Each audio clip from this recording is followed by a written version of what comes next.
Welcome. Welcome to another live session with your boy Franklin. If you can see me, hit the like button, hit the like button, hit the like button.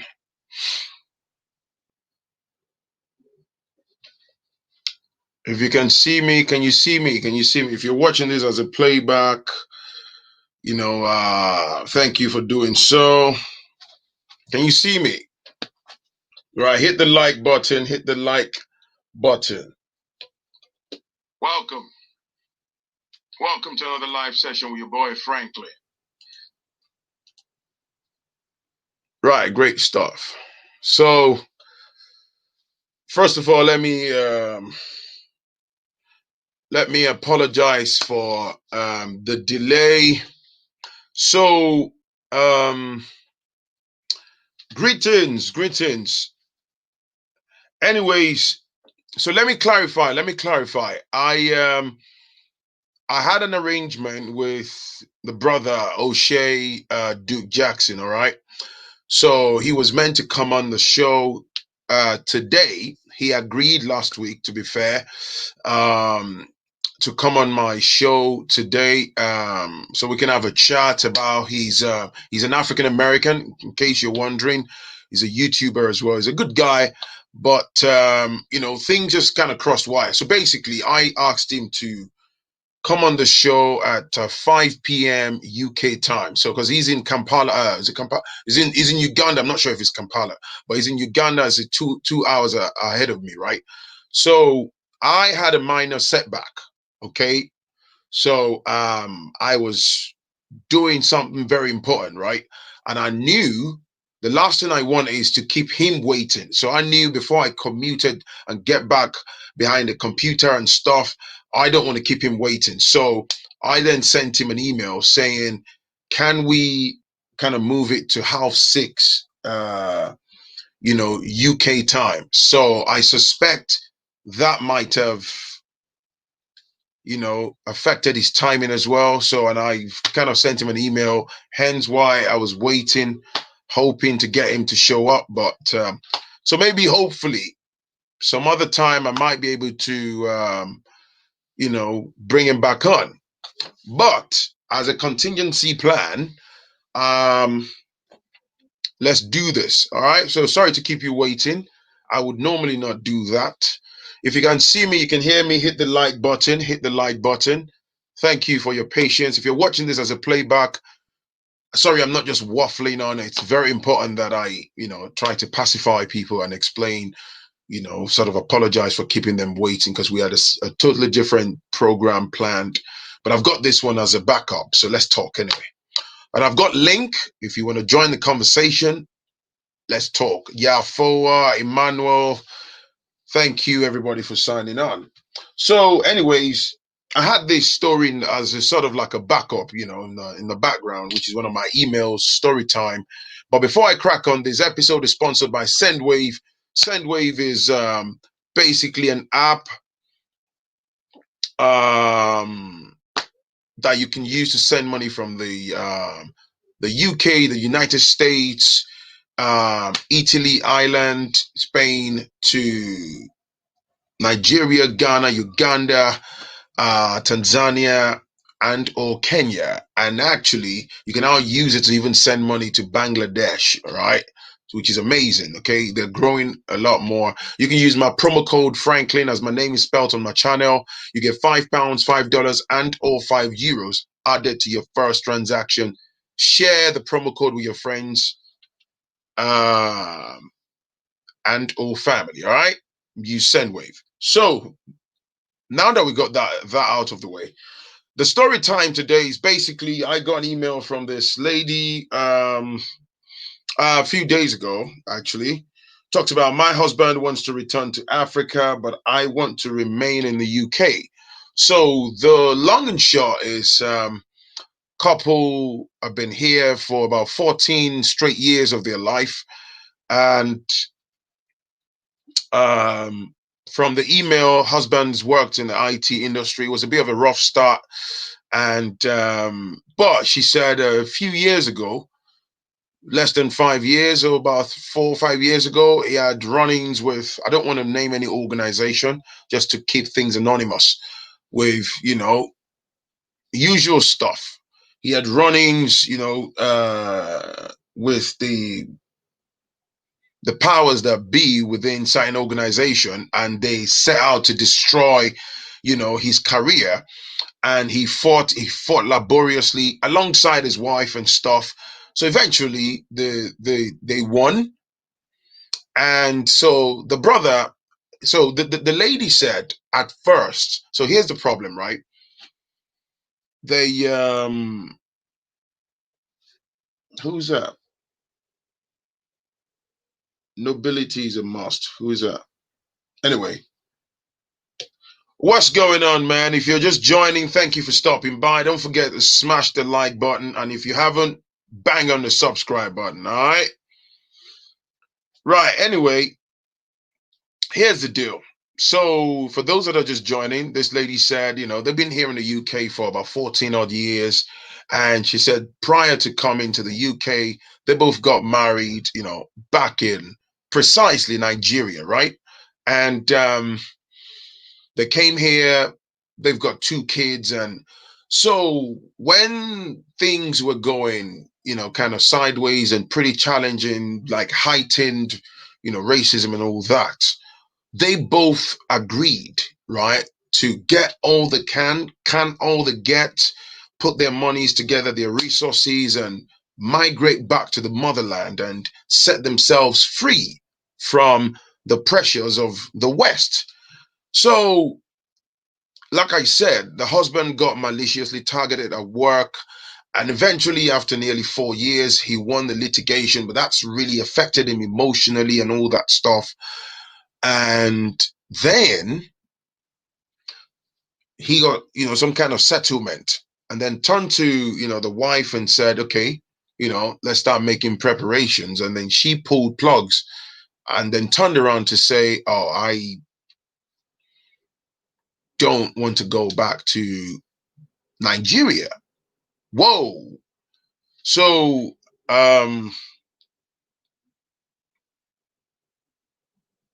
said, I don't want to go back to Nigeria. And it became, obviously that led to what's it called now? That led to a lot of argument and a lot of friction within the marriage. So the husband felt like she's being dishonest, like, she led him on because they made so many plans. From what I gathered from the email, he had made some arrangements back home, even already, plans to start building and all that. And then she even said he was already got a piece of land to start poultry business. They were deeply involved. So I'll be honest with you, right? And some people always say to me, "Oh, Phrankleen, it'll be nice to hear from both parties." Of course, it will be nice, but that's if both parties involved in the stories both agree to say, "Okay, we are going to go to Phrankleen. You tell your story, I'll tell mine, and then we let Phrankleen, as a neutral mind, look into the stories and come up with his conclusion, right?" But in the universe that we live in, it's not always like that. It would have been a lot juicier if I can tell you stories where I've got this, both sides. It would have been a lot more interesting. But I can only take initiative, based on what's been put before me and all that stuff. So anyway, the long and short is uh,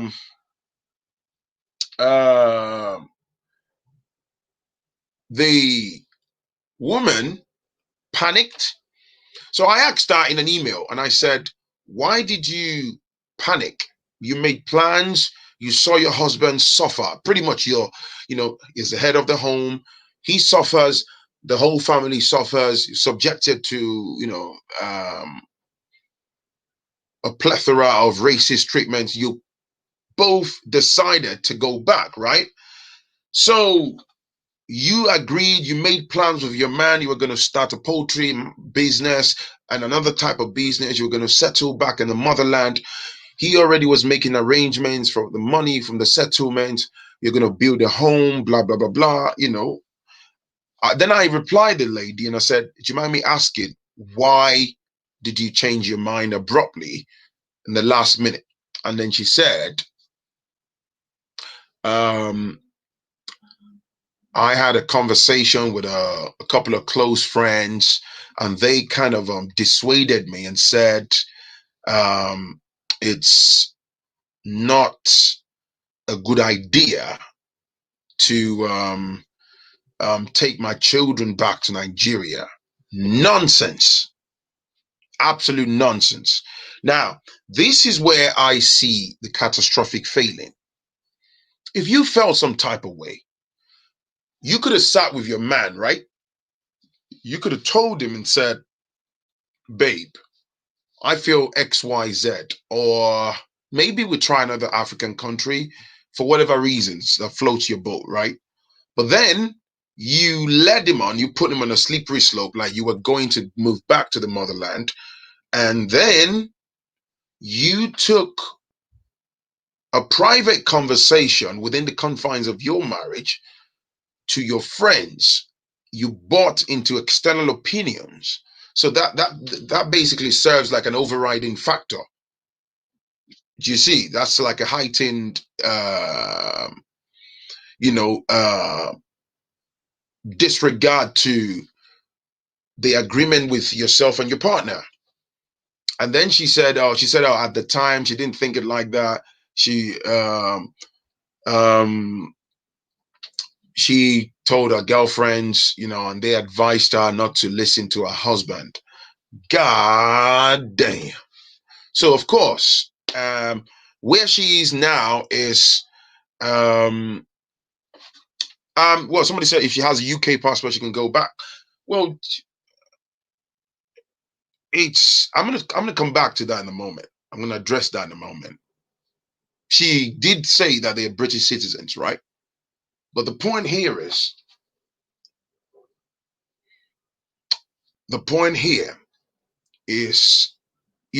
led the guy the slippery slope, and now she's like, oh, she's scared.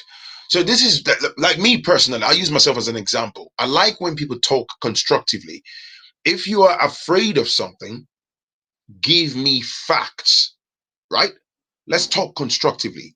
Why are you afraid? And I think it's a heightened disrespect to your partner that you have conversations, you have major commitments, emotional, financial commitments within the confines of your marriage, and then you jump out of the confines of the marriage, you go listen to a couple of girlfriends at the detriment of your marriage. You, of course, trivialize your partner's position, and then you bring your girlfriend's opinion and then you slam dunk it on him and you expect him to buy it. That would pretty much just gaslight the whole thing. And so anyway, where they are right now is, she said, well, she kind of realized the errors of her ways, but she's saying it's just that she's not sure, blah blah blah, yeah, because the children might get, their future might get destroyed.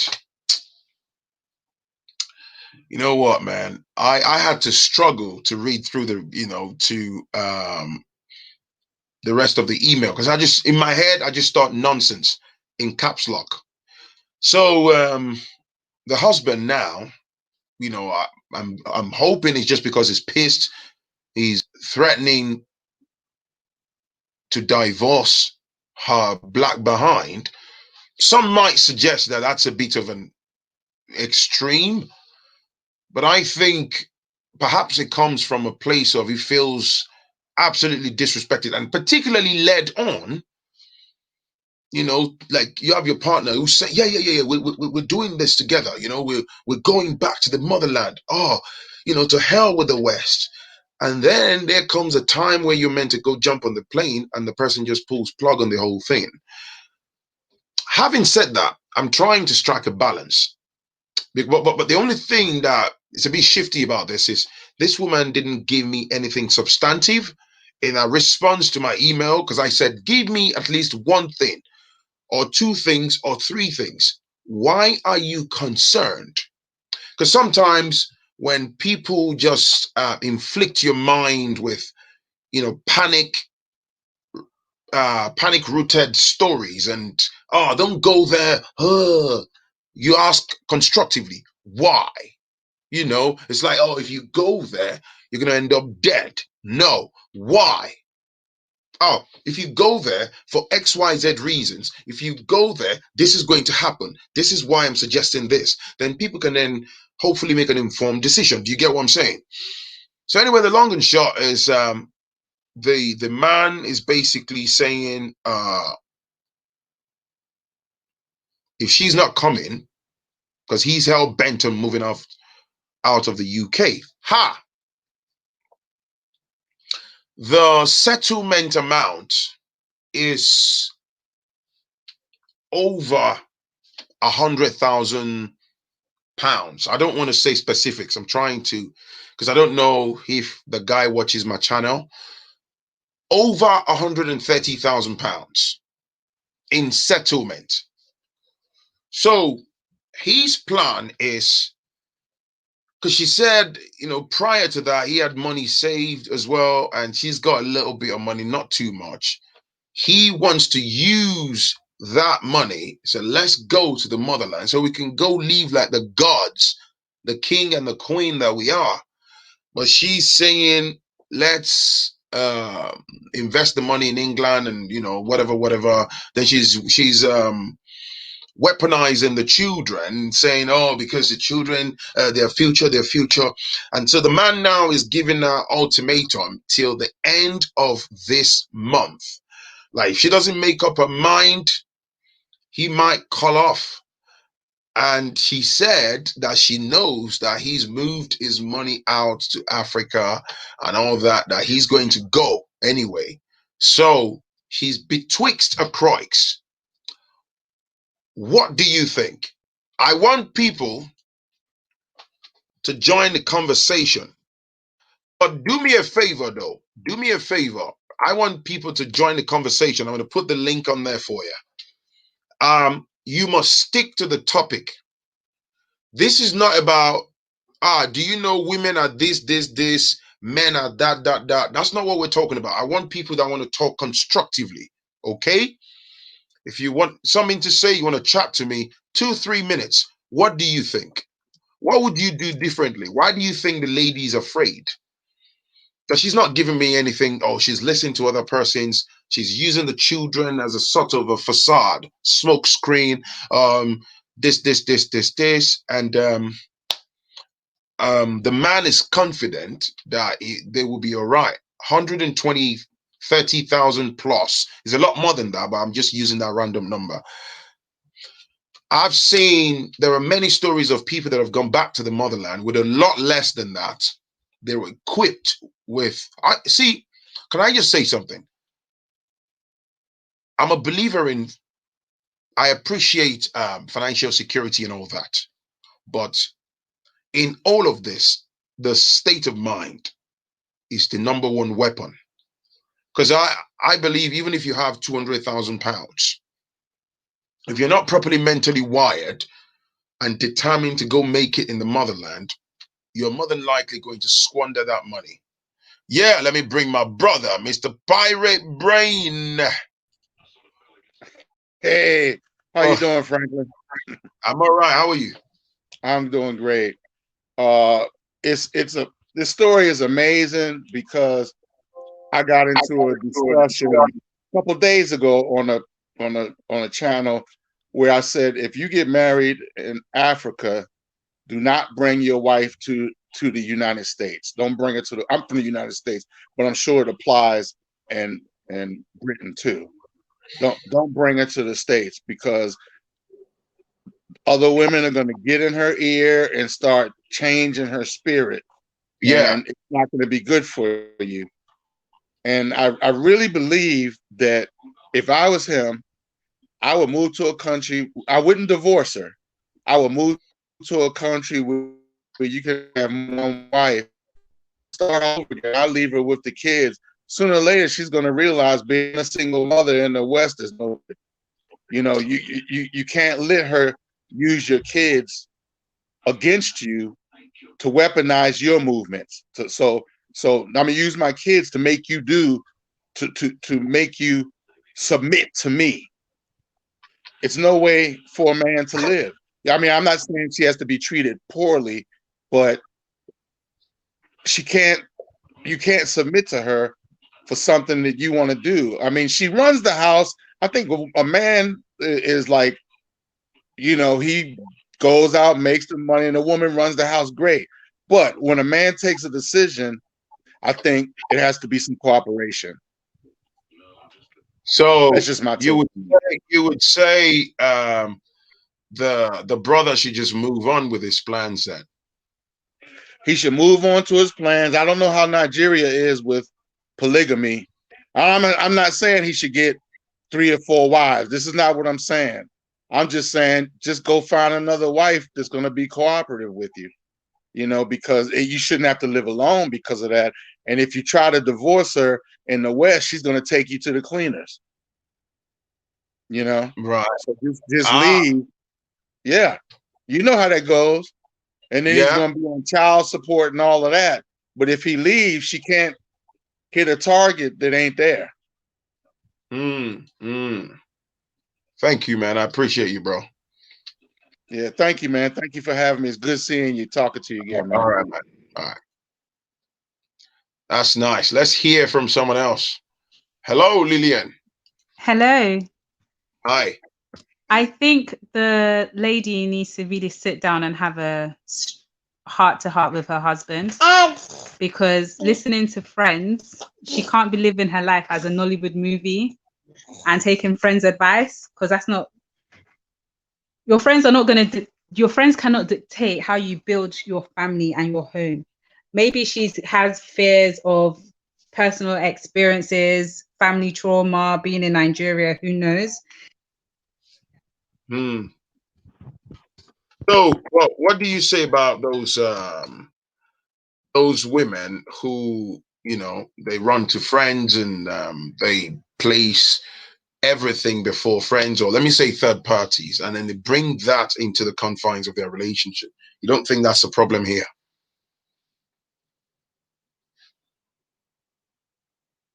Hello?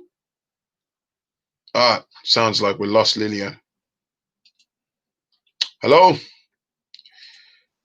Olivia. Hello, can you hear me? Hiya. Loud and clear. Okay, so well, I mean, regarding the situation, I mean, Yeah. if the lady, um, her and her husband had, like you said, they had plans, they were planning, they were, working and saving money to go back home, and then all of a sudden now, and then like you said, he got a settlement. So basically, I mean, I don't know how much the settlement is, but obviously it must have been enough for him to be like, okay, let's go back It, home. it's more than 130 grand. And she said they Hmm. started making the plans before he even got to the point of settlement, right? He had Hmm. about roughly 30 grand in savings. And she had a Okay. little bit as well. So they're already making this plans. And then the settlement kicked in, and then he got, I'm just using that figure. It's actually a bit more than 130K. So even with 130K, she then said, my friend said this, my friend said that, and then pulled plugs on the whole thing. But just point of clarification: did she actually tell her husband that it's because her friends said this? That's why she's backing out of Absolutely, their. absolutely. She said that, yeah. Okay, that's okay. I mean, look, for my personal opinion, because I live abroad also. There was a Right, time I went back. I'm from Nigeria also, so there was a right, time I went back home.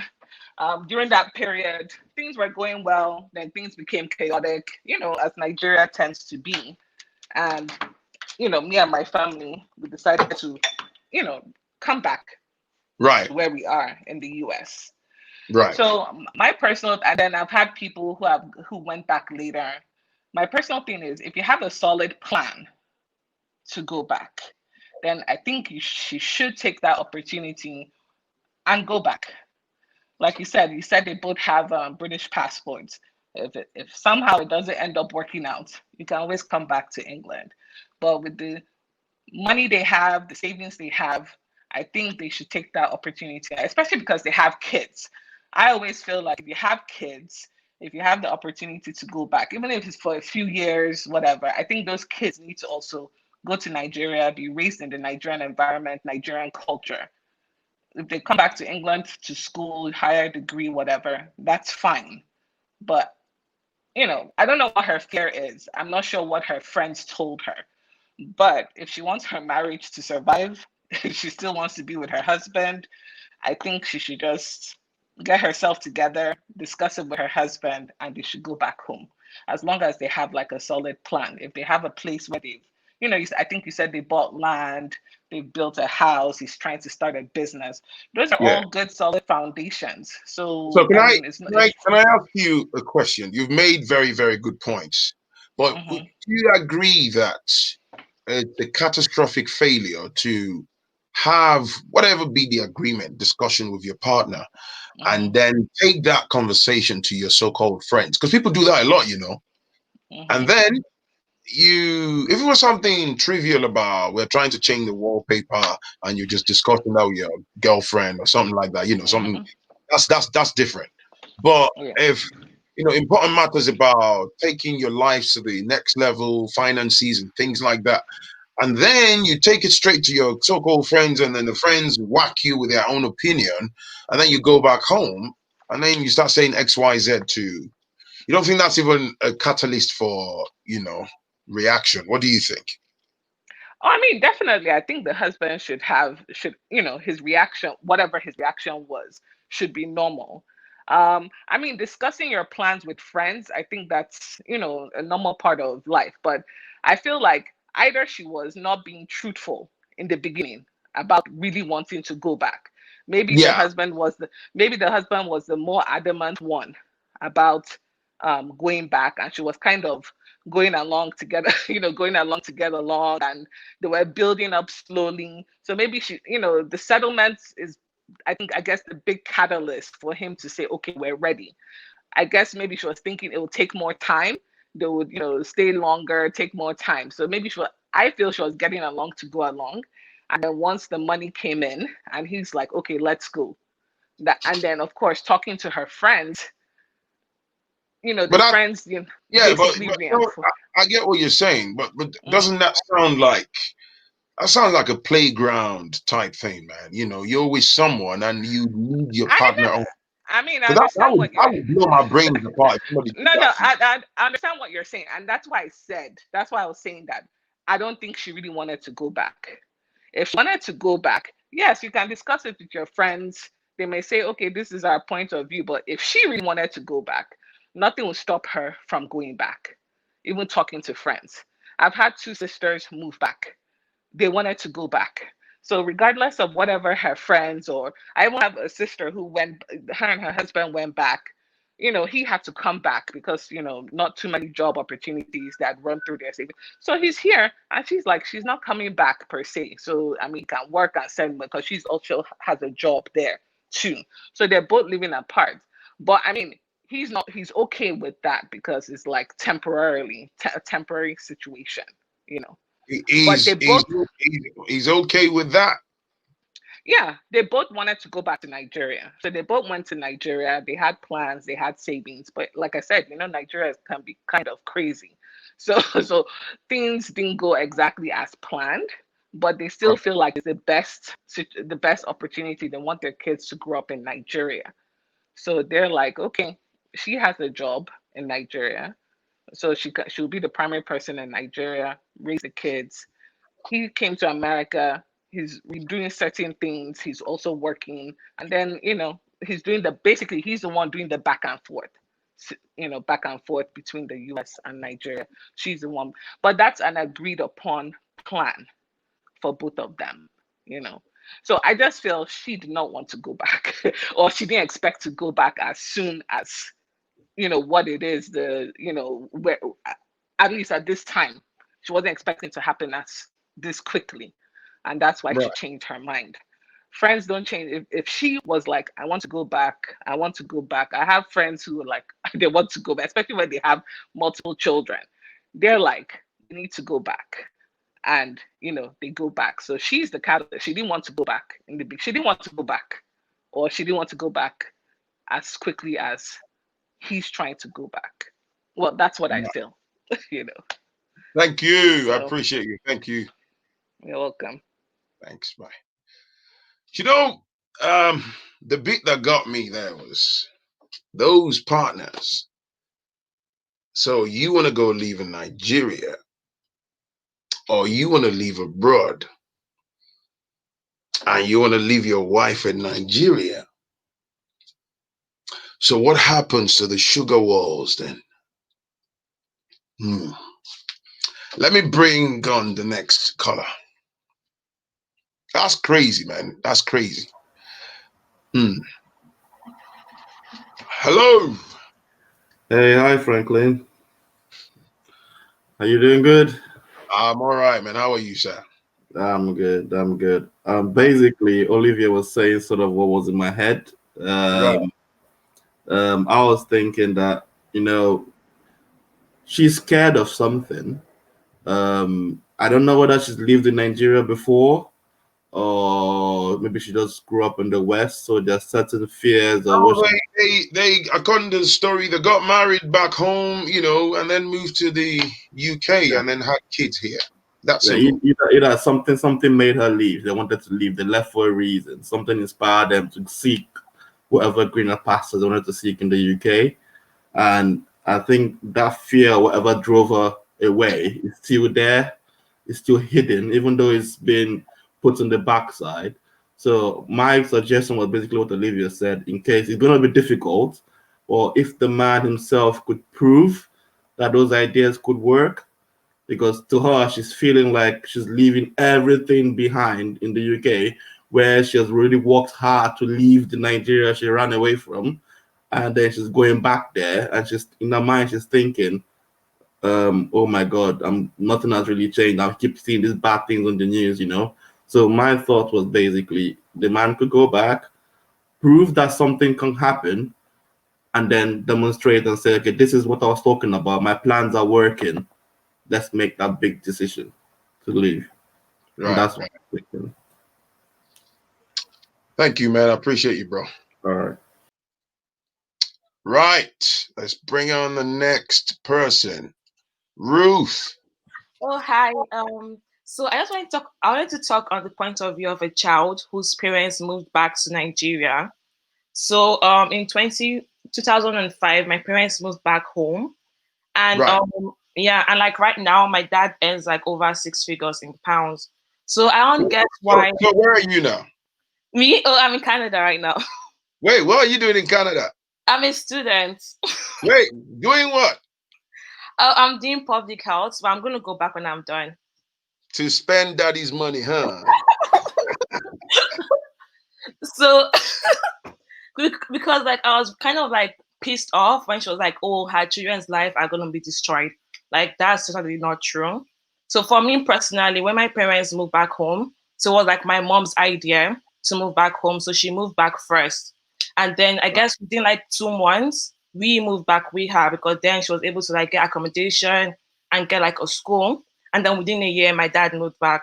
So I think one of the important things they have to do is just stick to their plans, like based on what you're saying, it seems like the man has like well thought out plans. So if she's like scared, maybe you should go back first for a few months and get everything settled, and then she can move back home. Because I think also another issue that some people have is in terms of like family, right? When we moved back home, we lived in Abuja. We used to stay in Lagos. My parents decided to like stay in Abuja away from family and friends they used to know before they moved to the UK. So Right. I guess that's what they can do in terms of like safety, them having their own privacy, and like since now they have like a lot of money, they may not want to be in an environment where like that there's a lot of eyes on them. I don't know Hmm. if that makes sense. Absolutely. Yes, I just wanted to like encourage her. Like she should just like they have my parents moved back with like they had no money. My mom was just basically fed up because back in the UK, you know how it is. Like my parents worked multiple jobs. They used to leave us home alone. So we now got caught up in like social services. So they were going to take us away from them. So that was basically the motivation to move back home. Yeah. And like well, So they took you guys and they legged it. yes, basically. So yeah, Well, like no. I know you're laughing. Your laugh is making me laugh now. But what you're I'm saying is so nervous. I'm very laughing. serious. I appreciate the fact that what I love about the story is the fact that they were hounded here in the UK. They were trying to steal their children, and they left. I can imagine their state of mind at the time. It must have been difficult because sometimes some situation forces you into a point where, you know what, we've got to take our leave so they don't steal our children. And well, here you are now. You're grown. You're in Canada. Yeah. Yeah. You're, And like at you're first, I remember everything that happened really well. Like the police used to come and check on us like randomly. So yeah, it was really, really scary. It got to the point in which my parents had to look for someone to take us up, so we wouldn't be like split up. But then the social wow. services they came in and they were like, okay, my parents are like good parents. The issue is that they have to work multiple jobs, right? So there's nothing they could really do. So they kind of like gave them like a warning, but I guess after like a month, they still went back to working multiple jobs because they needed to pay the bills. So it was like everything was looking very high risk. So they decided to just go back home. So Wow. yeah. So I want to encourage her to just like what she said, don't listen to friends. Like I'm not married, so but I've been in a situation in which listening to friends kind of almost ended my relationship. Like Wow. sometimes friends may not come from like a malicious place, but then you don't tell them the whole story. I'm sure she's not telling them that oh they have X amount of money, he has lands, he has houses. Like I'm sure she's just like saying talking basically on just her fears. So like getting like a one-sided story. So I don't think it's like them being like negative or them being bad friends per se. It's just them not having the full picture. So she Hmm. has to trust the man she married. Like in the past, has he always been the one to deliver? Has he always talked to his word? As is he like a goal setter? She knows the man she married. Obviously, they've been together for a while. So yeah, and I feel I like appreciate you, Ruth, man. I What were talk, you saying? Go on. oh no, I'm just like I hope everyone understood what I said. I talk kind of fast and I'm really nervous. No. It's fine. It's fine. Trust me. It's absolutely fine, man. Thank you, Ruth. I appreciate you. Thank you, man. Yeah, you're welcome. All right. Bye. That's fantastic, man. Oh, God, Charles, you're next in line. Adjust your glasses, brother. Hello, bro. Hi. I greet you, Franklin. You're doing amazing job. I appreciate, bro. Thank I you, man. appreciate. Well, looking at this situation is a very complicated issue. You know, Right. it's a very complicated issue. They've come a long way, I believe, for them to have hustle together all the way from Africa. Can I stop you there? Yeah, Let's do something. So you're a dude now, right? yeah. You are the man. You're fixated on getting the hell out of where you are. You're gonna go back to the motherland, like, yo, I want to go start the next phase of my life. Your hmm woman is like, yeah. I don't want to go because of the. What would you do, bro? Well, the I mean, first thing let's is, be honest. Let's be honest. yeah, What yeah. would The first thing is, I'll feel disappointed right? because we're talking about my wife here. I mean, we are in together. This is oneness, man. If I decide, if we are making that decision, it has to be like, okay, it's both of us already in it. I mean, you already know that this is where we're going. Mm, And the situation we're going through, you're already feeling the heat, if there is any heat. So whatever is making us to decide to move back, and I'm taking up the upper decisive stand and say, oh, look, we have to go. We need to go. I think my wife, supposed to understand and cooperate. But I believe that should be the basic thing. Because to stand against what the decision that will protect both the family and the future as a wife, I think what you're doing is you are saying, I'm not into this relationship anymore, indirectly, or I'm no more interested. Whatever you guys want to do, you go ahead and do it. I just want to stay here. So it's like backing out from the marriage, not just from the decision. As far as I'm concerned, I feel you're backing out from the whole thing because this is us. This is the family. We're talking about. I run a channel called Family Aspect, and I talk about most of these things. But in reality, Oh, when you are in, you got a YouTube channel. yeah, I do, bro, I do. What's Yeah, I your do. let's give you a shout out, man. Hold on right there. What's your YouTube channel called? My YouTube channel is Family Aspect. Family Aspect. Yeah, it's just a fresh new YouTube, but I had so many information I was like sharing about relationship, family, and if you go there, you see most of my Go latest check videos as well. out his channel, please, and subscribe, please. Let's Thank support our you. brother. Yeah. Family Aspect, yeah.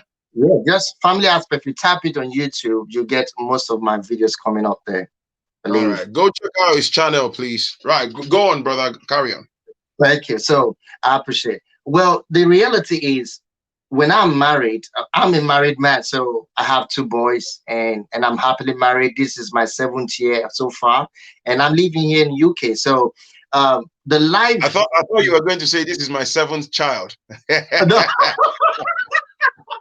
Whoa, come on, Phrankleen, UK. Come on, man. You know what else, man. So don't put me on that tight corner. I hope my wife didn't hear that. Okay. In reality, this is I feel the lady is making a big mistake, not supporting the husband.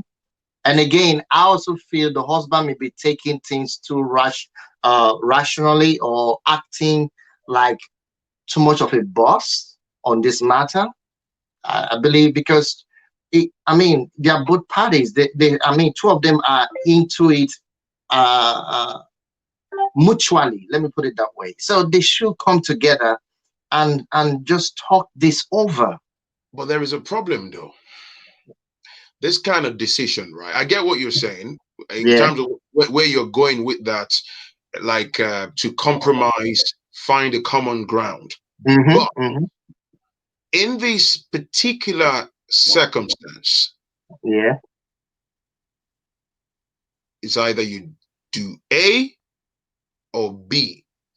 There is no middle ground. So basically, it's either we are going or Mm-hmm. we're not going. So now I can imagine, bro. Let's be honest here. Yeah. And this, I'm looking at it from this angle, right? Yeah. For someone who has been through racism Yeah. and all those ill treatments by living in the West, I can Yeah. imagine the man's state of mind. So if he sat down with his wife, and she didn't say to me in the email, oh, he held my neck, he forced me. She didn't say that. No, Okay. because like some partners will force their will on the other partner. It Yeah. might be a case Yeah. Yeah. That's what I'm talking about. where Yeah. or bullied or something like that, and then she was forced to talk to some. No, no, no. She actually Okay. said that in fact, I remember her saying in the email saying she was in charge of even making the plans and saying, oh, let's do this, let's Oh. do that. This Oh. is how we're going to start this poultry business and Okay. all that. So imagine you as a man, and then your wife comes to the center point and says, okay, I'll be making, drawing the spreadsheet and doing all that. And then suddenly the You person change your pulls the mind. plug in, and Hold you're on. like, what the? What? And they started making the plans way before he got the settlement. Oh. So in terms of savings, I think according to her, he had about roughly £30,000. She had about she said she had about 7.5 or roughly 8 grand in personal savings. So when you look at it collectively, that's about 40 grand. 40 grand. Yeah. If you want to take that to Nigeria, if you know what you're doing, you should be Do all it. right. You should be all right. Yeah, you should be all right. I think her fear is probably the man haven't proven She said the her friend discipline. Yeah. said taking the kids to Nigeria is going to affect the children's future. I disagree. Okay. I think that's a very big concern to women. Children affair. I just watched a YouTube video that a lady was concerned about leaving Ghana because the president has decided to postpone resumption of primary schools and tertiary I mean, primary schools and secondary schools resumption till next year. And she was like, I can't take the kids staying at home. I understand that education is very important to kids, and parents are concerned, especially women. Mothers are concerned. But if that is her concern, I believe that she should talk it over with the husband, and they'll be able to. There are a lot of private schools available. I'm not sure the situation in Nigeria now when it comes to schools. All right. But again, if they made up your mind to go and she has been playing along. Bro, sorry to interject. I always say this. This is my own position. The number one concern. Look, I'll be the first to say this. I am thoroughly aware of the challenges and all, whatever setbacks that people might. It's a common knowledge. We all know this. That might be going in Nigeria. Look, put government on the shelf. If I'm going back to Nigeria today, I'm not going back to Nigeria to go and look for a 9-to-5 job. No bloody way. I'm going back to create jobs. I'm going to set up. And look, when I tell you I'm going to set up a business, I'm not going there to go and be talking grammar and lean back. Bro, if I'm running a poultry business, I'm covered in shit every day with the chickens, grinding, counting my eggs. It's about mindset, like you said earlier, because if your mind is not, it's not 100%. If you're working for me as a member of staff, you see me in the bird pool. Get your act together before I fire your black ass, because I'm here to make sure every egg count. I say this to my missus when I talk. If I touch down on the motherland, bro, it's all or nothing. That's it. When people say, let's go to Nigeria. Yeah, but I still got my British passport. Just in case it doesn't work, I'll jump on the plane. Jump out of the plane. Listen, I can't knock you for having a British passport. I've got one. But again, it's all psychological. It's all psychological, about your mindset. Yeah. And say, hey, yo, I want to grind. If you're going there to set up a business center, to set up a whatever type of business, you give it what it takes. Yeah, you give it all your energy. Yeah, that's the key. It's about laziness in the mind. If anyone is afraid to do that, but if they already have a plan that they're going to start up a business and they have at least 30 to 40 grand. I mean, you have 30 to 40 grand to use. What are you going to play with? I mean, you have something to do. So why not get yourself down seriously and say, okay, let's go and get our hand dirty again. It's a matter of just getting your hand dirty again and then build the thing from scratch. We all know that moving is not easy. Moving is like starting life afresh. I think that's what she's afraid of. She don't want to start afresh. Yeah, and let me tell you, man, I respect people's opinion, just like you've got yours. So many people have got theirs. But I can tell you that somebody who makes content, I follow these moving back and I listen a lot. I watch so many other channels, even though I make content. You see, a lot of people's concerns are rooted in fear. The unknown. Fear of the unknown, which connects directly to having minimal funds. It's money. Black people, we are very pig-headed. We're very stubborn. We never admit. People would talk around and go around in circles. Look, I've spoken to people. When I catch them logically, I say, bro, what's the issue? I was talking to a friend of mine. It's like a friend. I asked him an honest question. I said, if you were to leave like right now, like say like you had to pack your bag right now as we are talking, are you ready to touch down on the soil of Nigeria? And the dude was like, bro, oh shit, oh snap, nah. So I said to him, I said, why? And the next thing he said was, bro, I haven't got enough money. But people will say something about security, blah, blah, blah, blah. Yeah, I know. but you can also live an insulated lifestyle and be all right. Definitely. Definitely. It's the state of mind. It is. So It is. Like we somebody, said earlier, it's a state of mind. It's the way you think. so somebody that lived in Nigeria till the age of 33, you didn't die though. You No, live no. 9 years in Yeah. America, and then you start to amplify the issues of security. Don't get me wrong, there are issues of security, Yeah, I of know. course. Yeah, we But all know. why is it that we magnify it so much? If you are talking of security, if you're walking on the soil of Africa, right, and then the white man was in the midst of an expatriate, in the midst Yeah. of a pool of black people, Mm, they are a much more greater risk of being kidnapped because you can tell from miles away that, oh, hang on, definitely. this guy should have money. He probably has a Yeah. Rolex.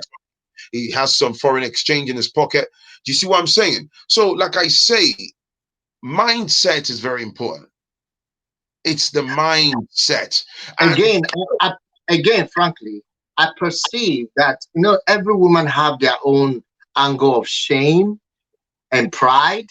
Let's take a look at that for a minute, because I believe that she has so many friends this back home who already like admire the fact that she has been in UK or been abroad all these years, and now the mind of I'm going back, and they were like, what you coming to do? It's not like, I mean, it's life not getting worse. And then looking at them, if they now finally begin to struggle, how's she gonna start the shame, and what are they going to say? Most times women listen to the voices of others to like make decisions a lot. Like we already said that our friends already, I mean, is our there, friend what our friend created. there are so many women on my timeline, bro. Be careful. I know. I have. Listen, man. I understand, but I have one in my house as well. I'm married, so I understand that. But I'm not trying to be demean to them. I'm not trying to play them down.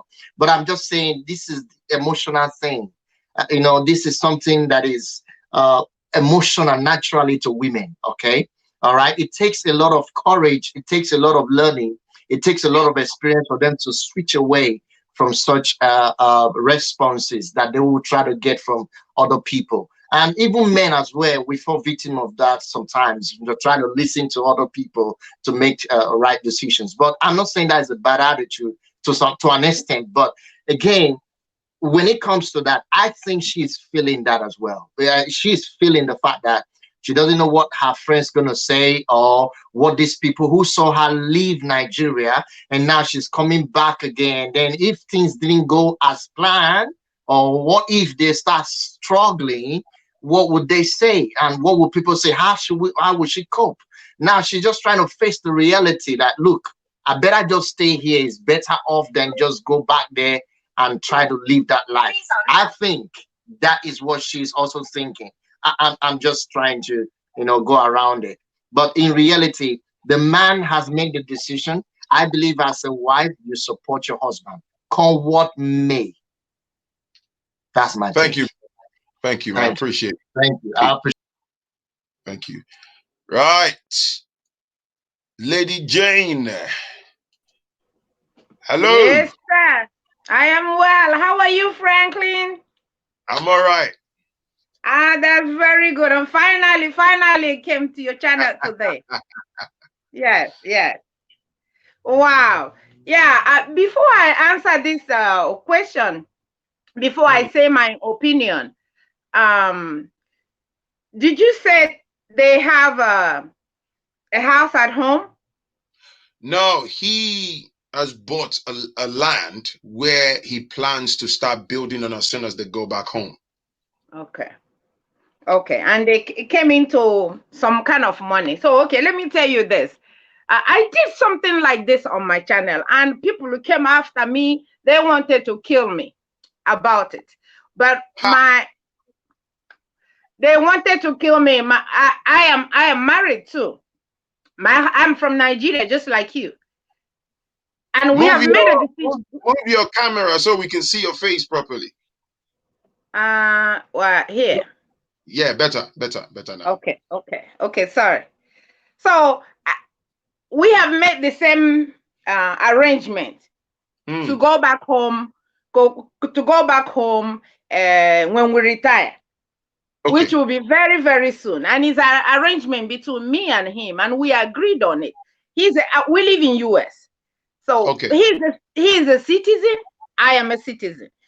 If we go home, God forbid, and it didn't work out, you can always come back, but always support your husband. You guys agreed on it. Where I am angry at this woman is she agreed with her husband. Then she went and she even have the guts to tell her husband that her friends, who is this your friend? Who is this stupid friends of yours? They're probably single friends that don't have a husband. You have a husband. You should work with your husband, not your friends. Your friends don't have a say in your marriage. Stop listening to your friends. That's just the way I feel. When I did a video about a particular person that were looking at her friends, they were listening to her friends, and her marriage broke. So I did a video and said, this is how she contributed to it. This is one of the reasons. When you are listening to your friends other than your husband, that marriage is not going to work. And now the husband has given her to the end of the month. Yeah. I don't know if, okay, now let her make a choice. Does she want her friends or she wants her marriage? Nigeria is not that bad. Nigeria, yes, is bad because of security. Over here in US, it's bad too. There's no doubt about it. But when you plan yourself very, very well, plan yourself, get all your stuff ready, you have a house, at least you don't have to pay anybody when you go home. You have some little thing that you will be doing to make you some little money, you're going to be fine. Then if you guys plan it and go home for whatever reason, it's not fine, somebody can decide to say, okay, let me come back here so I can be getting some little thing to help at home. Then you'll be commuting back and forth. So I am against that. She's listening to her friends over the husband. I am against it 100%.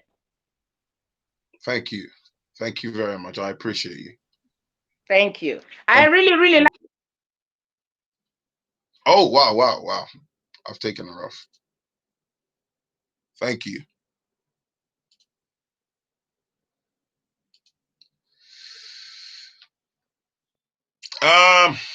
Please, people, been in the UK for over 20 years. I'm screaming to my husband to take me back to Nigeria. Let's see this person. Feisty and proud. I like that username. Let's see. Hi.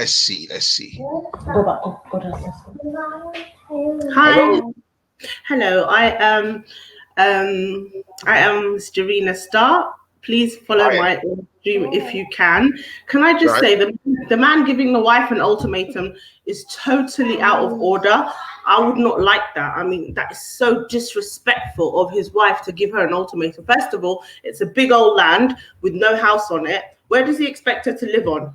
Like, it's just ridiculous. Okay, if he actually built the house, then yeah, he's expecting her to live on an empty land. Yeah, no, how about he's expecting to rent for the time being whilst they build. That's what she did. Yeah. Sorry. So go on. I just thought I'd clarify that. I just think that, you know, there's no problem with him going by himself, build the house, and she can come and follow him. Like, there's really no problem with that, is there? But the fact that he's given her an ultimatum, I mean, come on. Like, if the woman's not happy, you know, it won't work. He needs to take her, you know, decision on board. She's not some sort of gypsy that you just put in a backpack and just wherever he decides to go, that then they should just pack up and go. No, it doesn't work like. The woman has to decide. She has to come on board. Marriage is a two-way thing, and without a woman who's not happy with it, with the decision, that marriage will fail. Like, so all this, she has to support her husband business, doesn't work. It doesn't work. The woman has to be on board. Right. Can I ask you a question? You know, what I said earlier was she agreed with him. They had been making plans even before he got the settlement from the lawsuit and all that. So She then went to speak to her friends, and then her friend said whatever, and then came back home and said, "Oh, blah blah." After they've been planning for several months, so you see the Oh, difference. yeah. I mean, So I it's not think like a case of the guy trying to impose or force things down our lungs. No, it's not that. This is a case of you and your partner. I mean, let's turn the table around. Imagine if you agree to something with your man, and then he then goes down the pub or whatever, goes talk to his mates. He didn't even give you the respect to talk to you and say, "Oh, I feel some type of way about that plan or whatever that we've decided upon." And then he goes and talks to his mates, and mhm, then uses that as an overriding objective over you. I yeah. can bet that you will blow the roof off if he starts that conversation. Yeah, I see where you're coming from, but also there are some friends that have the best interest. So they probably had the best interest of their friend, like where is she supposed to live? Okay, renting, the cost of building a house. It's not easy to build a house in Africa, and I suppose you have to be there and make sure things are going well. And I think maybe she's got small children. She doesn't want to deal with the hassle of building because in Africa they still sand, they steal nails. You have to monitor them. Like it's a big job, to be on site making sure the house is built. So maybe there could be other factors involved. Who knows? But I think it's great that a lot of people are moving back home and building businesses. I'm in the process of that. I've agreed now. After all this nonsense that's happening with COVID, I'm even considering the wilderness in Africa, and what? Let's just buy land, but I know what I'm going to expect. So Oh, you want to move back as well? yeah, but I've Where, been putting it where aside. are you? Where are you from? Well, I'm East African. I'm way on the east side. You guys are Nigerian, but Ethiopia is just as big as Nigeria. Lots of population, but Yeah, we I've have been there. to. I've been there a couple of Oh, times. have you? Oh, okay. Had a stopover, so and I stayed. Oh, I think the last time I stayed about 2 nights. Beautiful, yeah. beautiful. Oh, thank you. Yeah. Again, And we I have love, and to. I love the Ethiopian kind of coffee tradition thing that they normally do at the Oh, hotels yeah, and we stuff. love our coffee, yeah, definitely. So I think now is the great time to actually go to Africa, and it would be a great opportunity for her if she agrees with her husband. But I just don't believe in that whole you have until 1 month to decide. That kind of pressure, I think, is a bit unfair. I'm sure she'll come on board, but there's no need to, put that kind of times frame on her. It So just doesn't. you think that because you think there's still sands and nails, you think there's still the sands and the nails on the building site? They've got to what? Well, how did you say that earlier? That what Because back in Africa? building there are so hard, like the employers, um you just keep giving money and it doesn't get done. It's a big job, so she knows what's going to come ahead of her. It's not a simple thing of, oh, well, let's build a house. The materials, like you see here sometimes in London, when they build and they leave the bricks there, they leave the tractor. Nobody steals a tractor, do they? In Africa, you can't just leave the bricks like that on the road with a little tape and the tractor there. It just it'll be gone, like Yeah. material. So you have to just stand there in the building site. It's not glamorous. It's hard work, right? I'm sure you're Yeah. aware. Of course, So, absolutely. I do. and if you've got relatives, what do the relatives do with the money? Like, okay, if you have a very trustworthy relative, but you're still paying them extra just to build the house. So you have to be in the ground. I can see where her husband's point of view, he has to go there, but also as the woman so used to the Western life, it's so hard. Thank you anyway. I appreciate your views. Thank you. Thank you. Take care. Bye. Ah, Inkechi. Hi, Franklin. Hi. Hi, this is my first time calling in. I've been watching this program, so fantastic. I couldn't just miss any show. Well, Franklin, I would just like to add in something. Um, you know, I would say it's the fear of the known first. Hmm. Your mic.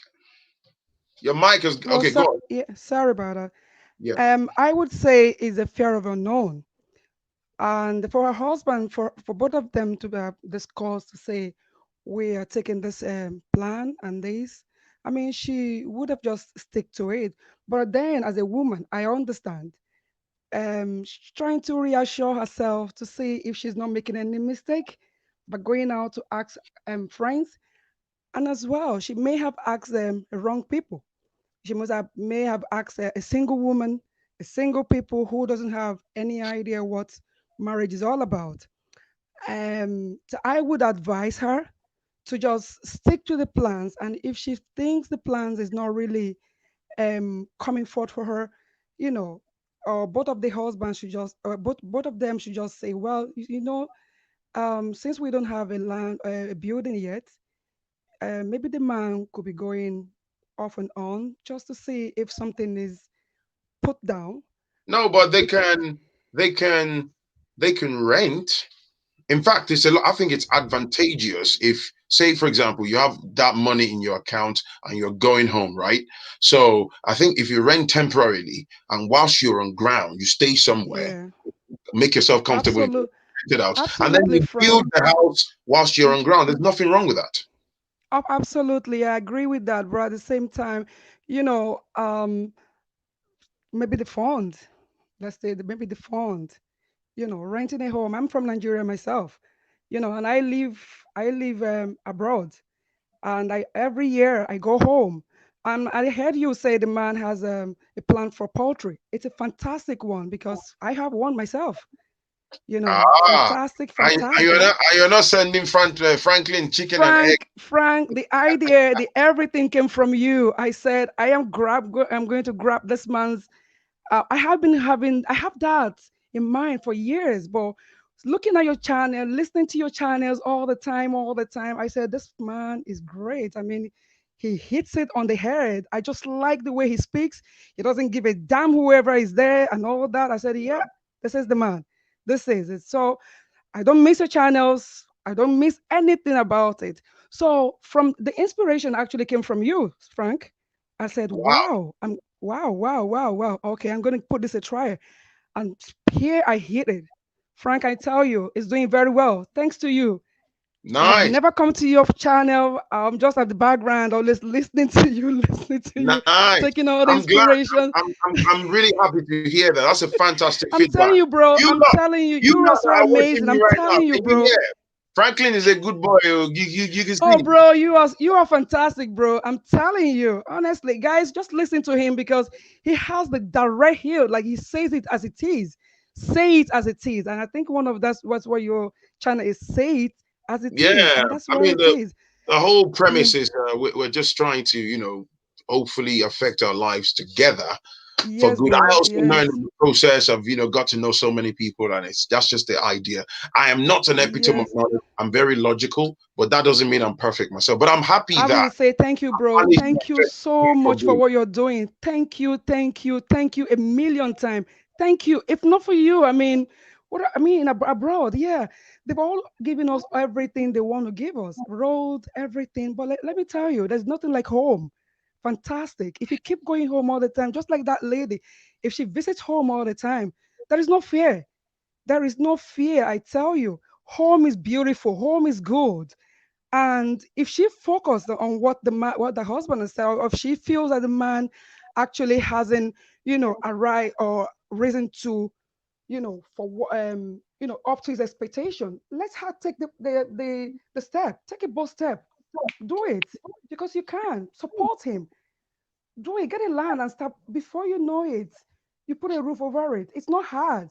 I know people will say, "Oh, why she say it's not hard?" But if you have a focus, if you have determination can pull you anywhere you want. That's all I can say, bro. I just advise the lady to just stick to the plans and just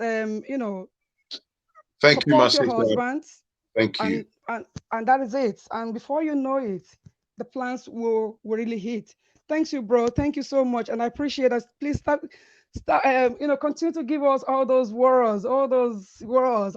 You're so amazing. My kids love you. Mommy, it's time for Franklin's on the line. Franklin's on the line. Oh, give my phone quickly. Thank you so much, Agor. Thank you. I love you. Thank you. Thank you. Thank you, Bye man. bye. Thank you. Bye. Right. So I want to address something very quickly before I bring the next person on, right? Somebody said you should never move back to anywhere in Africa without a fully built house. That's a lie. Is it Vida or Vida? That's a lie. Mr. Rotimi, my brother, thank you for the super sticker, right?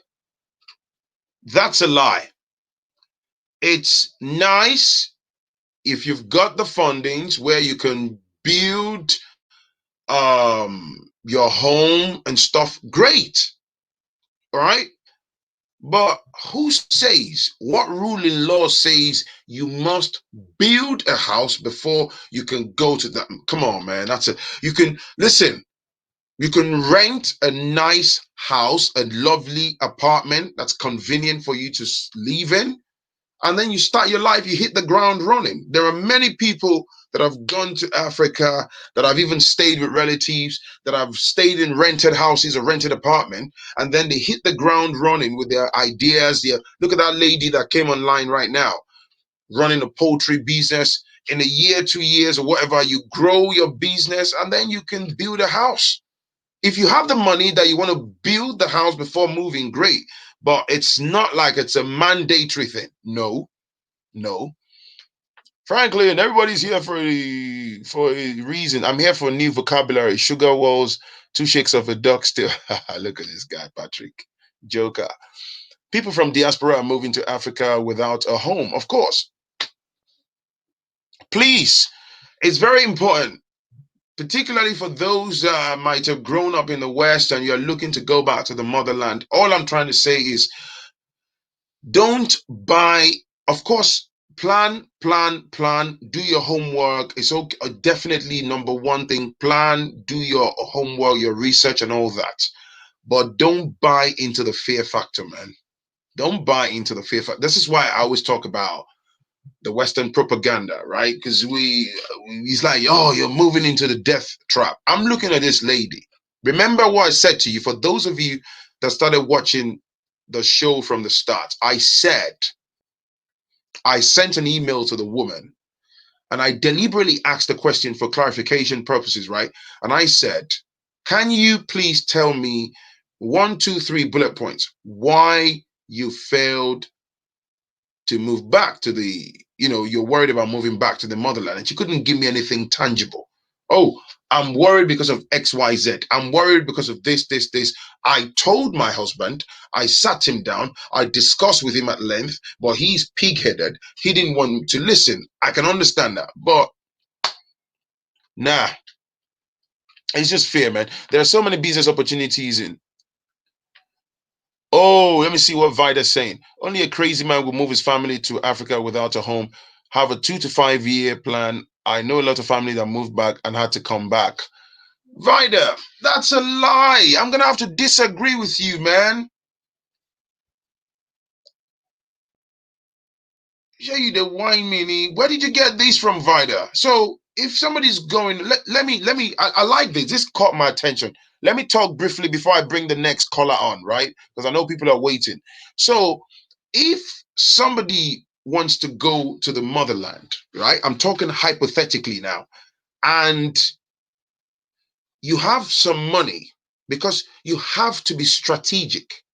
You have some money on you, and it may be viable for now, whilst you got whatever's giving you money, or you've got some plans. Let's say you have a little poultry business that you and your wife are going to be focusing on to build and all that.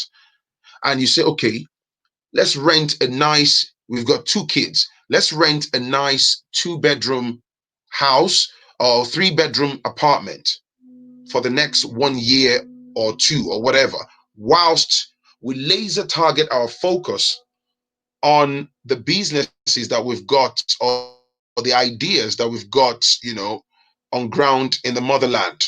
So are you then telling me that the The fact that a man and his wife and children moved into a rented apartment in the motherland means the man is crazy. Vida, I hope I'm not misconstruing what you're saying. I'm going to put a link on here. Click on that link. Come and talk to me.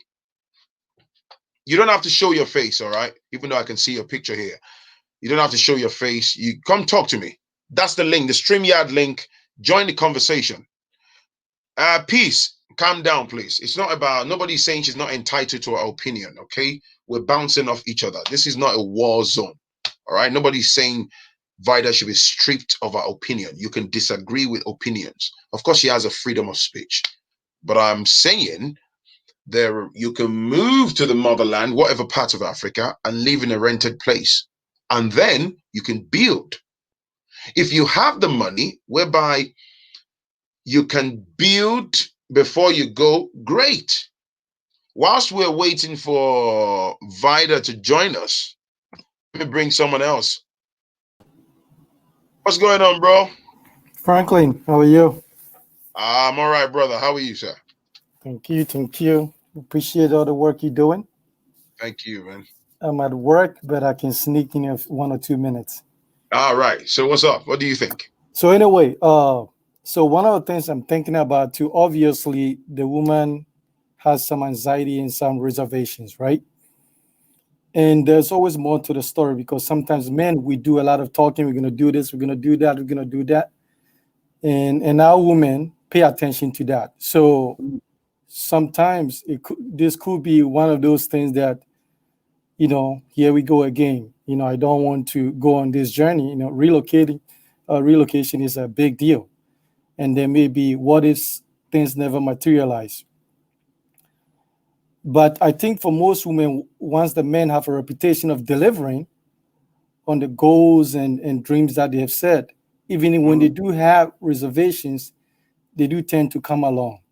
But if there's a resistance, then there's something more there. So we can't just throw, her anxiety out, because why wouldn't she go if she knows that the man is going to deliver on the promises, right?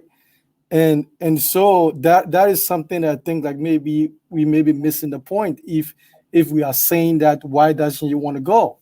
And I suspect there's something more in there. So it is up onto the man to maybe take that leadership first, go there, start and deliver, and then maybe she will come along and win her over. Because sometimes, this has happened. The woman who followed the guy on this lofty ambition dreams, they go around the world and just nothing ever happens. And so you have to be realistic. And so it's okay. We men, we have to prove it that we can actually deliver on what we're saying. So I think they sort it out. But I think ultimatums are really hard, especially when you're married for a long time. So I think the man should maybe take the lead and just go deliver and then win over. So that's my few cents about that. Thank you, bro. I appreciate you, man. Okay, thanks. All right, man. Peace. Bye. Vida, where you at? Come here. Come on. Where's Vida, man? I want to hear from her. Gang. I think she's in the back. Is she in the background? It says you need to connect your mic. Vida, you need to connect your mic or your cam before I can add you to the stream. Look at your connection and do it properly. I want to hear from you. She's here, but it says your device is not properly connected. Right, let me bring one of my persons, Omo T. Hello. Hello.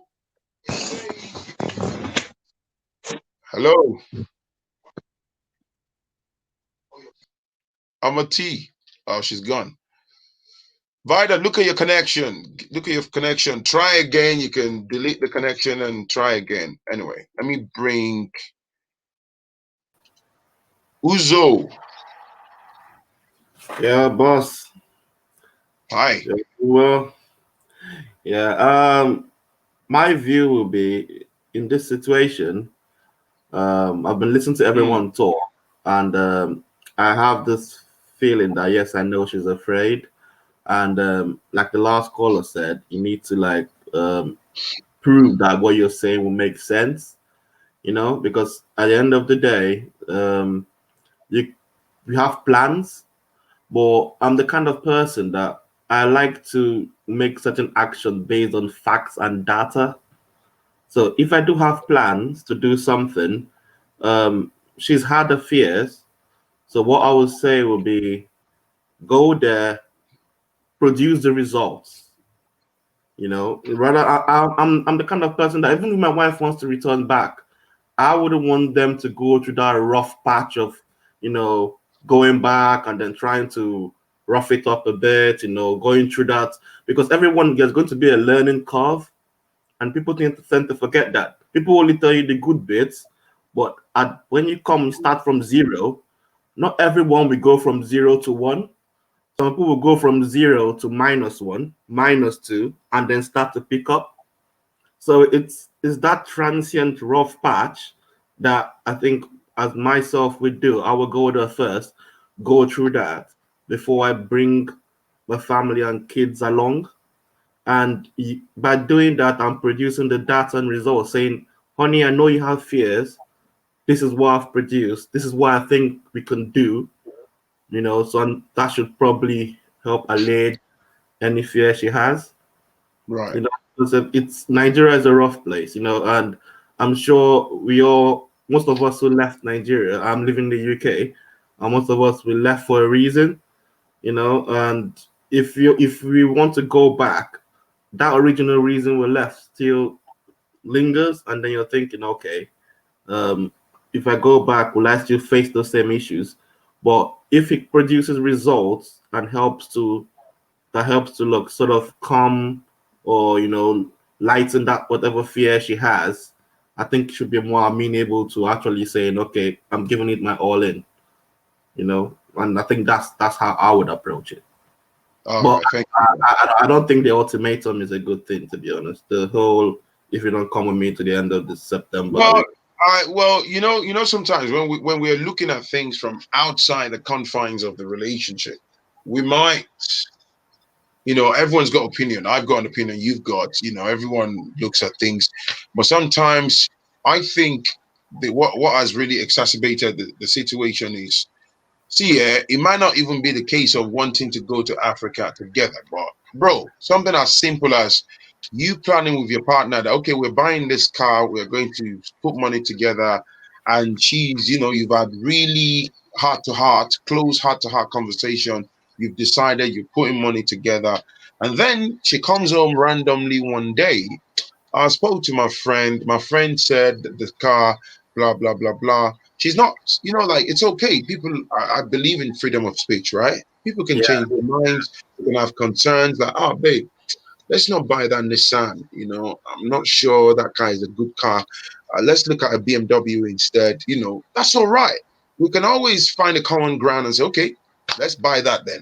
But if you've agreed with your partner, your that, husband, yeah, that, that part that confuses me, to be honest. When yeah, the shit and then you come in and say, oh, I was talking to my girlfriends, and then they say I shouldn't go because of yeah yeah yeah yeah yeah yeah yeah, and then I talked about the fears. I think she must have subdued them in order to agree, and with optimism, she's been optimistic. Oh, we will go there, we'll do it great.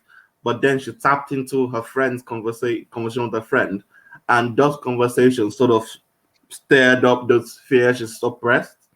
And it's a case of, because she doesn't have actual data to say this is the business we have, this is what it's producing, it's all in the air, it's all in the plan stage, and I came to the UK and I still believe that Africa is home. I want to go back to Nigeria. I have friends who have dated the girl and the girl refused to go back, and it's shattered they're married. So I know what I want.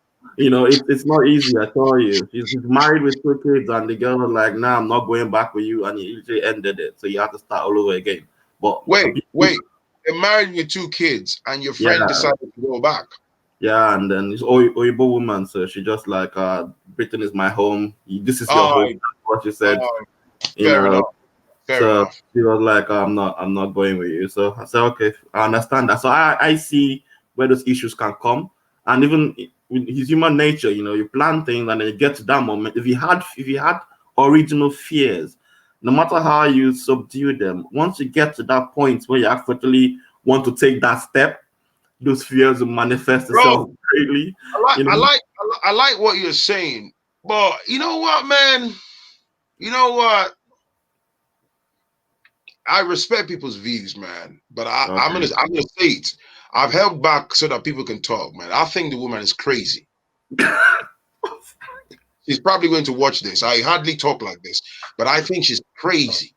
I'm a very reasonable man because it's not the fact that somebody says no to something. If I offer you a glass of water and then you say to me, I don't want it, right? And maybe we've agreed to go buy you a bottle of water from the shop, right? And then Yeah. you then say you don't want it. So logically speaking, it's an inquisitive nature of humans. Like, oh, why? But I thought we both agreed that you wanted water. I was gonna go get you water. What's changed your mind? Oh, I just don't feel like drinking anymore. Or I already had a can of Coke. I'm a belly's partway full. Blah blah blah. Okay, fair enough.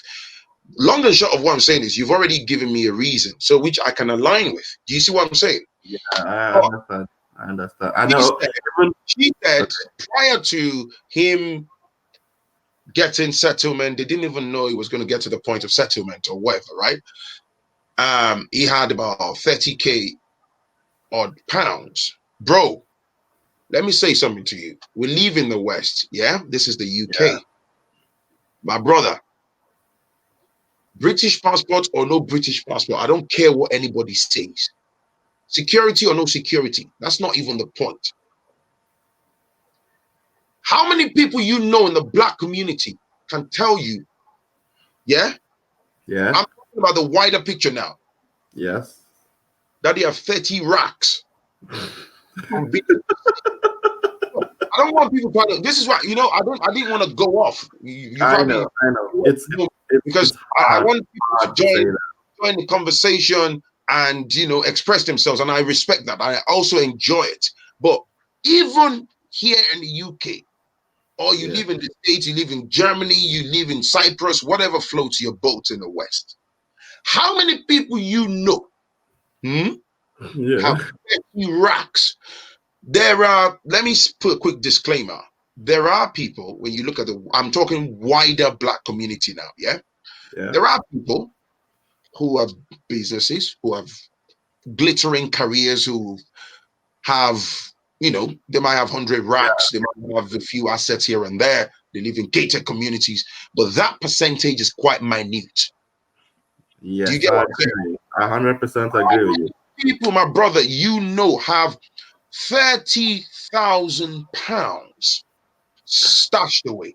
I'll put it this way, frankly. I know a lot of people who look like they have a lot of money, but Of course. we are very show-offy, so we're very stunting on each other, and I see even in my community, I see a lot of us are actually at the bottom of life, literally, Of like course. living, but we can show off. I told you we could show off, as in, and if you look at typical guy, he could be working security, but he's driving an AMG Mercedes Benz. It's Yeah. Somebody, I'm driving. I was having a conversation with somebody a couple of days ago. It was an older gentleman in his late 50s. And he said, I don't care if you earn 5,000 pounds a month. I don't care if you earn 3,000 pounds or 4,000 pounds. What I care about is after paying your bloody bills, what do you have left in disposable cash? Exactly. It's what you get to keep, not what you What literally you earn. get to keep is what I want to know. And that's the thing, in the West, you don't get to keep a lot. You could earn a lot, but of course, bills will come in, and people have this lifestyle of credit, so they have bills to pay. So, and no matter how much you earn, it never seems enough. And by the time you earn a lot, you step up your life, and then you're in that rat race of having to, keep up with appearances and things like that. Look, the reason I'm emphasizing on this, because I'm going to bring some other persons on now. The reason I'm emphasizing on this, and I get that, women need security, blah, blah, blah. Hey, man, I need security too. I'm not joking, but I'll come back to that later.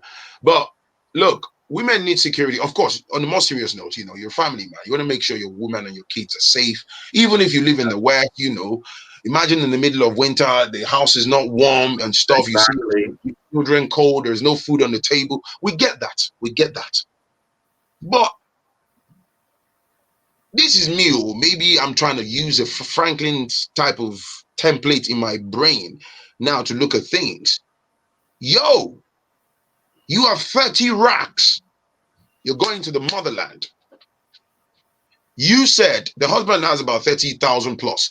She said about 7,000 plus 8,000. Yeah. So let's say combined pocket. Yeah. Yeah. Roughly 40 grand. Okay. Yeah. Now, you see the mindset before they've even left the West. The fundamental problem is the inability to align with modest life in the motherland. Believe me, brother, I'm saying it on live stream. I don't know who is working. If I want to leave the UK today, if I'm taking 30, 40 odd thousand pounds to the motherland, bruv, I'm flipping good. Ibadan, let me to grow. I'm an IB boy. You probably, if you know Ibadan, you know what I'm saying. The fundamental problems that a lot of our people have, for example, people who hail from Nigeria and all that, you want to go leave. You want to go. The first thing that comes to mind with your 40,000 odd pounds, you want to go land yourself in Lekki. Bro, come on. They want to get a house on the Banana Island. You want to go land yourself in the heart of Lekki Phase 1. You want to go live in Ajah. What's wrong with going to live in Ogun State? What's wrong with going to live in Ibadan?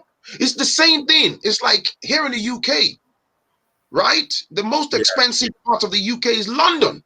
London. 100%. Why? Let's not deceive ourselves. Why do you think people run away from London? The rent is bloody expensive. It's mad. It's mad. It's the capital city. That's why you would live outside London. So I'll put things in perspective. I live in a 3-bedroom house in Leeds. Monthly. To maintain that roof over my head is less than £400. Did you hear what I said? That's cheap. That's mortgage, is it? It's cheap. Rent and mortgage are like the same thing. Did you hear what I said? Yeah, that's cheap. 3-bedroom house for 400. Damn. Less than 400 quid. Even when I was in Manchester, I paid 300 or 400 for a room. With a giant back garden and a driveway. The same property in London, my brother. Let me drink some water.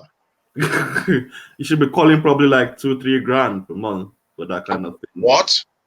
It depends on the part of London. It's about 4 or 5 grand. You dare not even step close. Depends on what part of London still.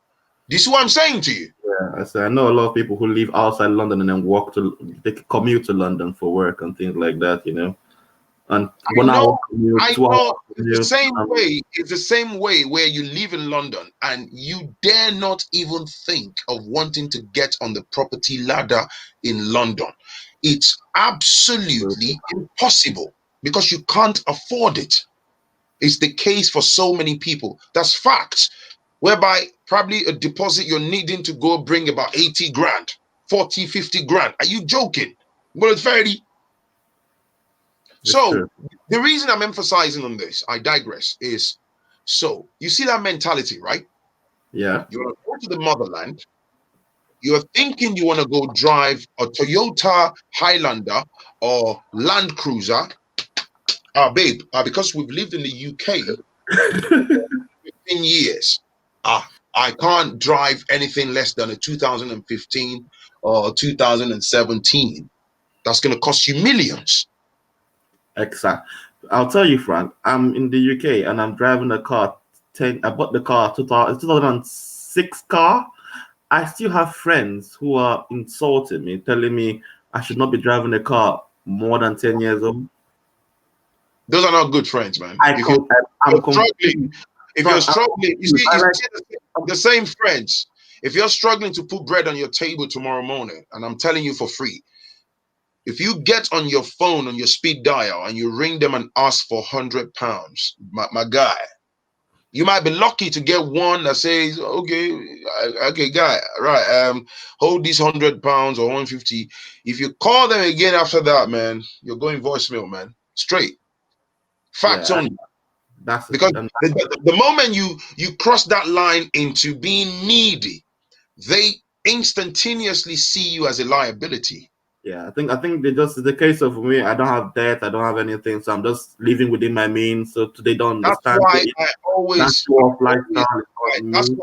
That's why I always tell people, never leave your life to impress other people. So I'm going back to the issue of the motherland. You see, it's absolutely easy for you. The advantage of being in the West, I hope you're following my point here. I am. Absolutely easy to take £40,000 and go to Nigeria, bruv. I will live like a god. You don't get what I'm saying, brother. Everything comes with swag as well. It's not really about how expensive your shirt is. You see, it's the personality behind it. I can roll up in a 2006 Camry and still step on Phrankleen, clean as hell. How about you me see now? I'm still move. You get me? I get you, bro. I can pull up in a Camry. That's 2006. So clean. Or young bag bedroom shabby oro. And I can still move and talk, and people would listen. I can stop the room. And you can still pull up in your Range Rover 2019. Great. But what I'm saying is, why would you take £40,000? You want to go live in highbrow areas, because the truth is, money will go. Afford to live in Lekki. You can't. They can't. But that's the thing. They're here, and they've put up a facade that we've made it. So they can't understand how they're going to go back to Nigeria and probably live in a place where might not be as good as those who were there before, who never left. And that's sometimes the big pride, you know. Let me shock you. For a place like Ibadan, right? In your state, Ibadan, you would find a 3-bedroom flat or 3-bedroom house. You can rent for 1 year for like 500,000, 600,000. Nice. With a borehole and stuff, and get your little chain, get yourself a nice generator, go sauce and kule. Hit the road, have a nice car, don't young baggy, face your grind. If you have your plan, you can solve problem in Africa. In a couple of years, you will make mad bread. Then you can then pick and choose and say, oh, hang on, I want to go live in that estate. I'm going to buy a piece of land and I'll start building from there. You see what I'm saying? Yeah. But it's the same thing that feels like a virus in the brains of our people. Even when they are here, you're working overtime. You know you are neck deep in debt. So when you're going home for Christmas for 2 weeks, you know that your flight ticket, British Airways, is actually on credit card. But you want to go flex though. Then you're coming back in January with red eyes. Working 9 days a week, if you may. You're breaking your back. Arthritis is killing you. This is what I'm telling you, man. If you're lucky enough to be able to break close to what? I laugh at a lot of poor people that say stuff carelessly, like, oh, how much is 40,000 £40,000 in Nigeria? Are you joking? It's a lot of money. Man. There are people that live in the UK, in the US. Yeah, you're gonna look fresh because of the climate. You can possibly live in the West for the best part of your life, and you can't even have 40 racks in savings. Because to be honest, The funny thing is that you could have been paid like 3 times that amount. You probably would have been paid 3 times that amount, but you won't get to keep up to £40,000 in your account. And That's why, you know, when some people comment on my videos, I laugh. Oh, Franklin, you sound like you've left Nigeria for so long. You're disconnected from reality. I laugh. And you think, Mamuelo Monite, Mamuelo Jaba. I'm a Niger boy, bruv. Ibadan, like I'm telling you, right, is dirt cheap. Okay, watch this, yeah? I've got something here. There's a bottle of Origin drink here. This is not sponsored by the way. I like Origin. Hey, No, it's Origin. my favorite drink, right? It's a bottle of Origin here, right? We buy this in the UK, right? If you want to go to a Yeah, restaurant. I drink it a lot in the UK, right? Sure. Yeah, that's like £5, my brother, right? Yeah, That's like £5, 100%. £5, yeah? Back home in Ibadan, watch this. In Ibadan, if I want to go chill, have a bowl of catfish pepper soup tonight, I sit in a local restaurant, yeah? Yeah. Bro, in Ibadan, this is about, I'd say 100 and maybe 150 naira or something. How many P's is that? Damn, that's... You see what I'm saying? Bro, just imagine making it in Nigeria and exporting it to the UK. Imagine you're making the profit. That's how the people that run the African stores make their bread. Do you understand me? Yeah. If you go into restaurants in London like the 805 and all the places, this thing is close to a tenner. That's how they make their margins. Jeez. So my emphasis is, you remember, I don't know if you watched this from the start. It's the mindset overrides everything. Mindset overrides everything. The problem with people is they stick materialism status. Exactly. What would people say? How would they see me?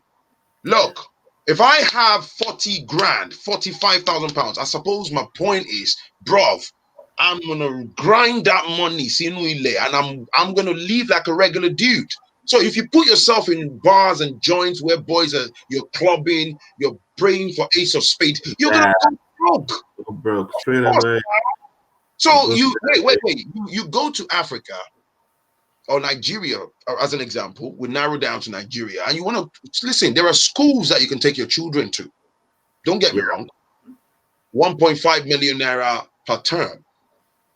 I'll give you a secret. There are good schools, top schools with those type of top money. At the same time, there is a lot of shit schools where you pay that type of money is just all a facade. Yeah, 100%. Fact. So, but if you want to go where I'm from the UK, they must see that my children go to 1.5 million, and you got maybe 2-3 children.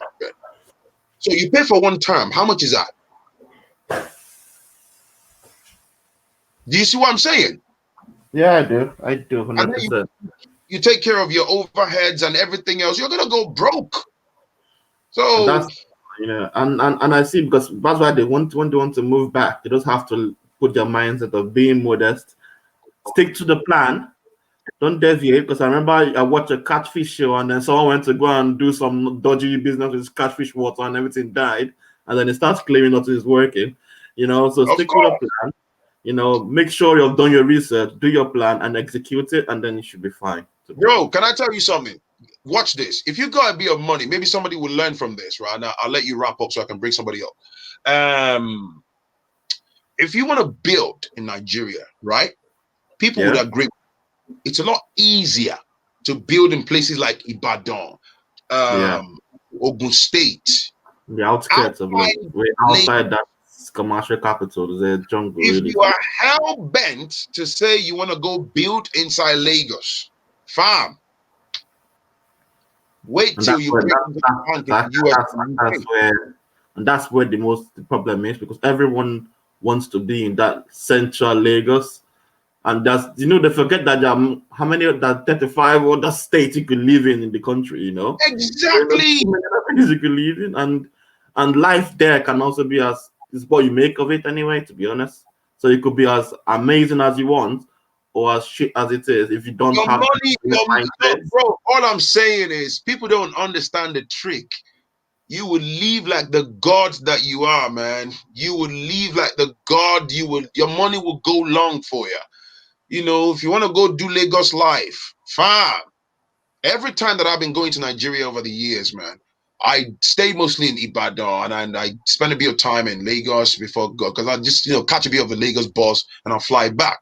Bruv, the same drink that they will sell to you for maybe 200 naira in Ibadan. If you get to some joints in Lagos, they want 1,500 naira for this bottle.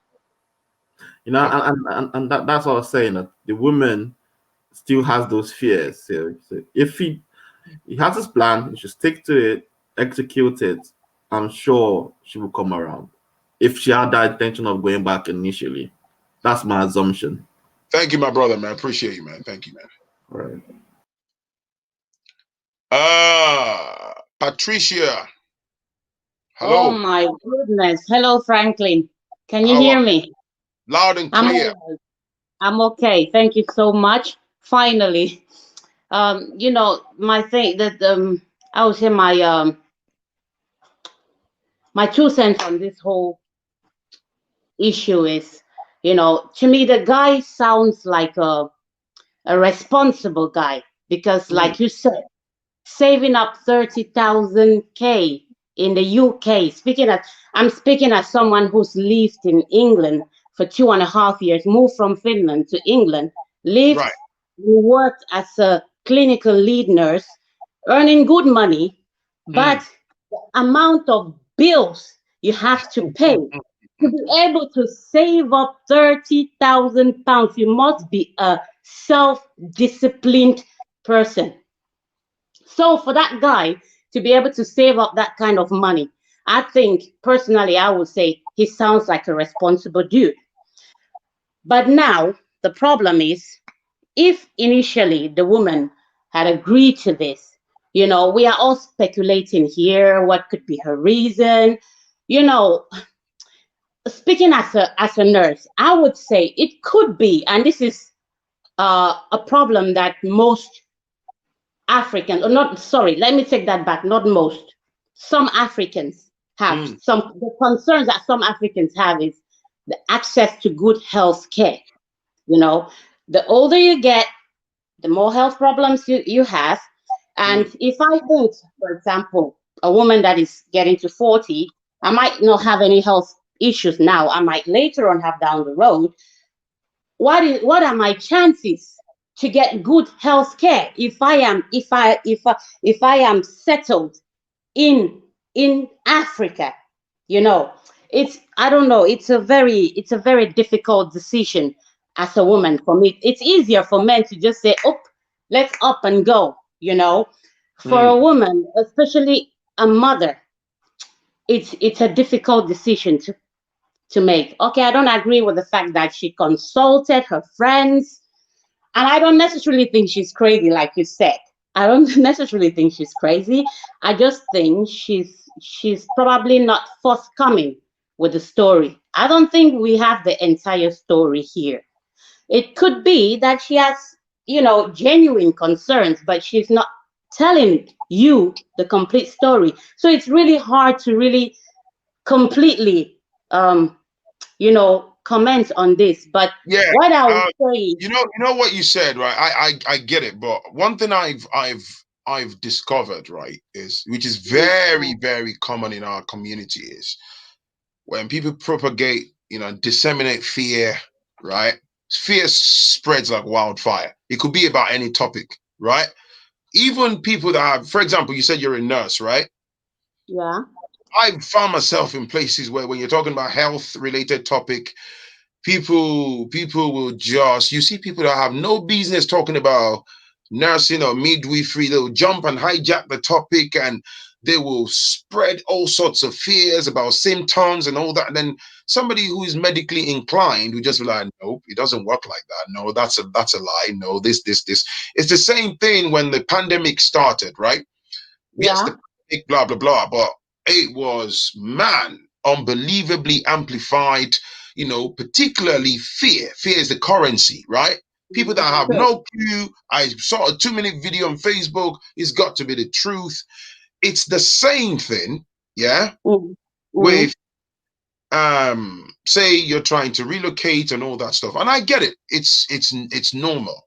It's normal. It's a normal behavioral pattern for you to feel some type of way, like, okay, maybe like I say, fear of the unknown. Are we going to be okay? Or what schools are my kids going to go to? And all blah blah blah. I get that, but people just, oh yeah, it's the same thing. Do you know how many times I've heard people say, as soon as you say you want to go do business in Africa, yeah,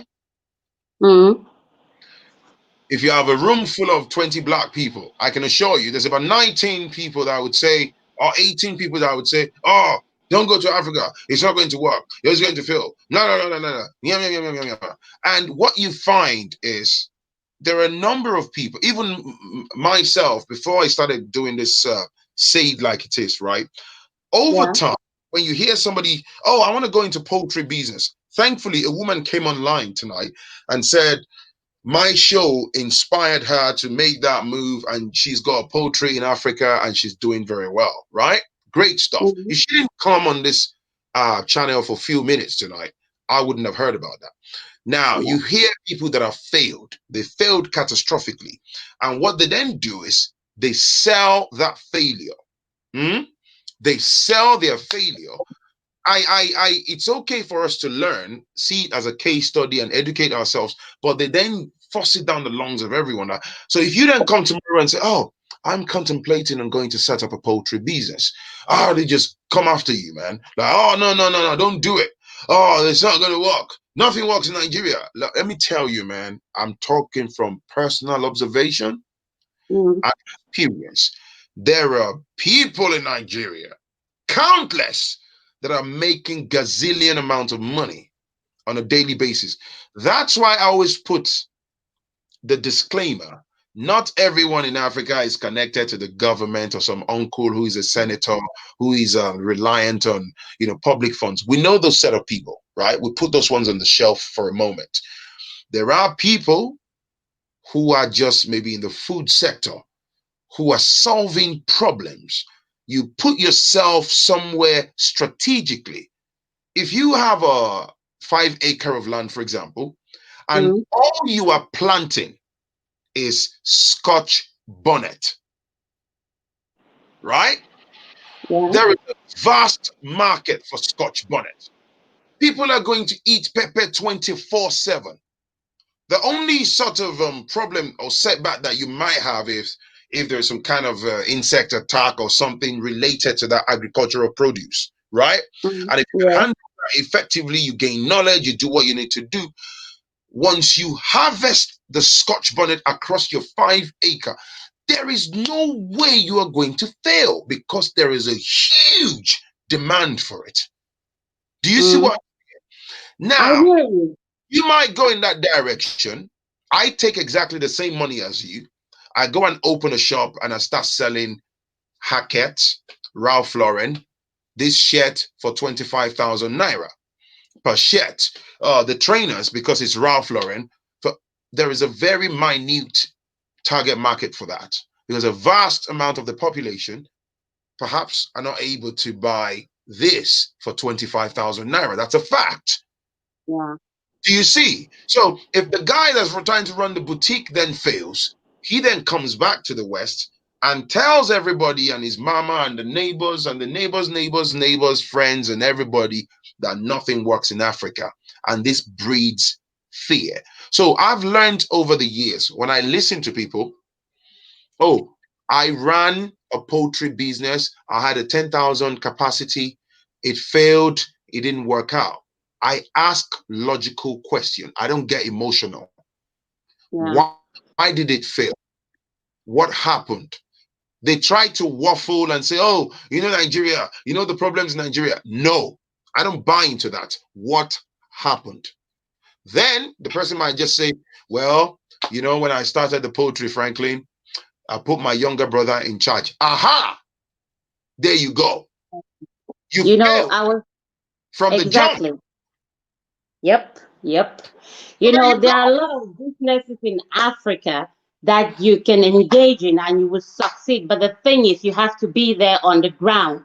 You cannot sit from Europe and assign people and expect that your business will, yield fruit or work the way you want it to, I mean, you just have to be on the ground. This is my opinion. You understand? Yeah, There are of some course. people that You're correct. You're successfully run correct. a business from here. That is, if you have somebody trustworthy to run that business for you. But in most cases, they fail you. So you have to be there on the ground. Now, Yeah. coming back to this case, to Mm. me, I think, in my opinion, let's say, for example, let me just give an example. If this woman's concerns were like health related, Yes. okay, she said that she has a British passport. You can always, if they have that kind of money that she's saying that they have, if they go down there, or set up a business, it's working. If you have any health issues, you can easily run back to Europe. I mean, how much is flight from Nigeria to the UK? It's not that expensive, so you can usually easily run back, for some checkups and treatment and all that, rather than staying there, risking your marriage, all for the sake of health when you can easily come back. Anyway, so my advice is, if I was in this woman's shoes, Mm. I will I will go with my husband, especially given the fact that I originally was for the plan. I think she should go. Okay, now coming, I want to address quickly Vida, or is it Vida? What she Right. said about building a house before moving to Africa. I think that is just wrong, because if she knows anything about having work done in Africa when you're not there, you're gonna end up spending way more money than you would have if you were there to control things.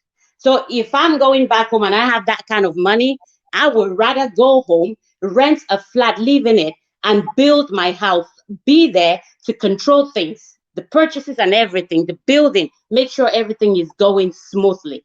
So this is just my contribution. Thank you. I Thank appreciate you you. very much. Thank you.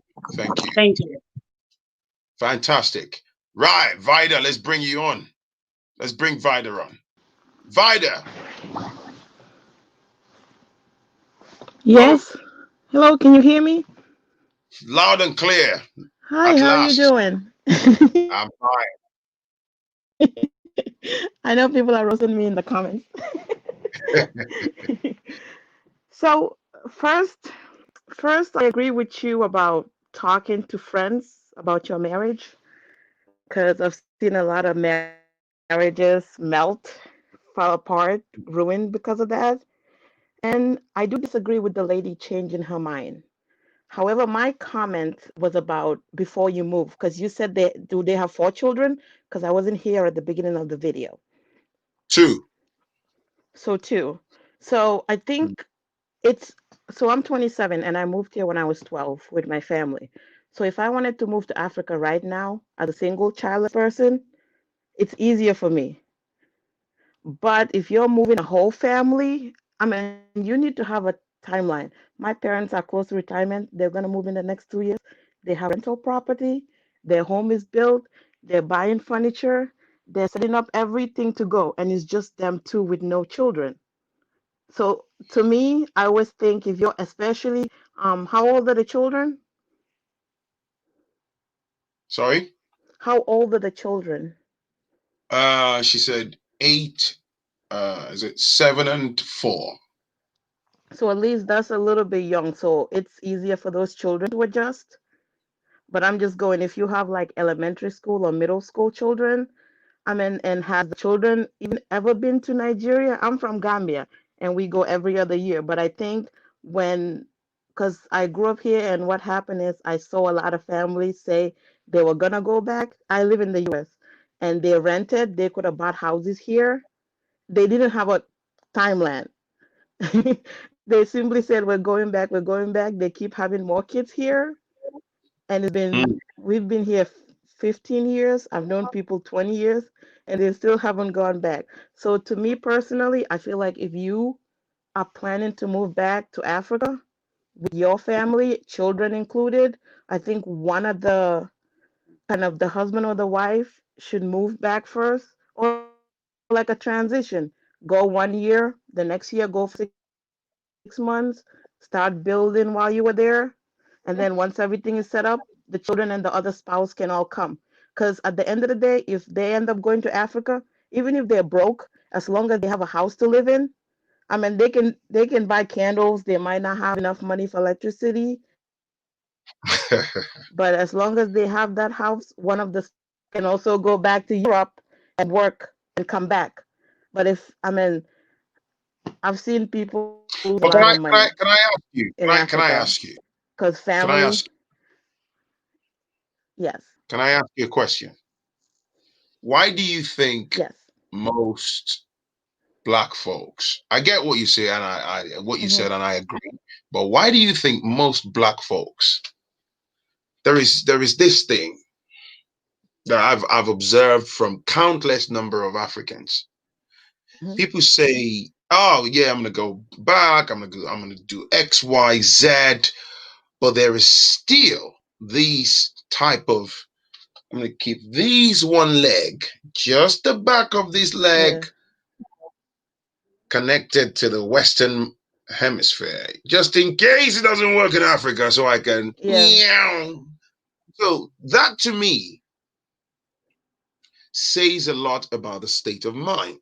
Even Hmm. before you pack your bags, you get on the plane. Because I asked somebody a question recently. I was Yeah. talking hypothetically, and I said, imagine if all of us that we live in the West, we have our passports and stuff. Let's say these Western countries, they wake up tomorrow morning. I know it's a bit of an extremity, just an example, but and they say, okay, all black people, hear ye, return your passports and leave. You can sell your belongings or you can sell your homes and cash out, empty your bank accounts, bring your passports, get out in droves, get on the flight and go to the motherland. Never return.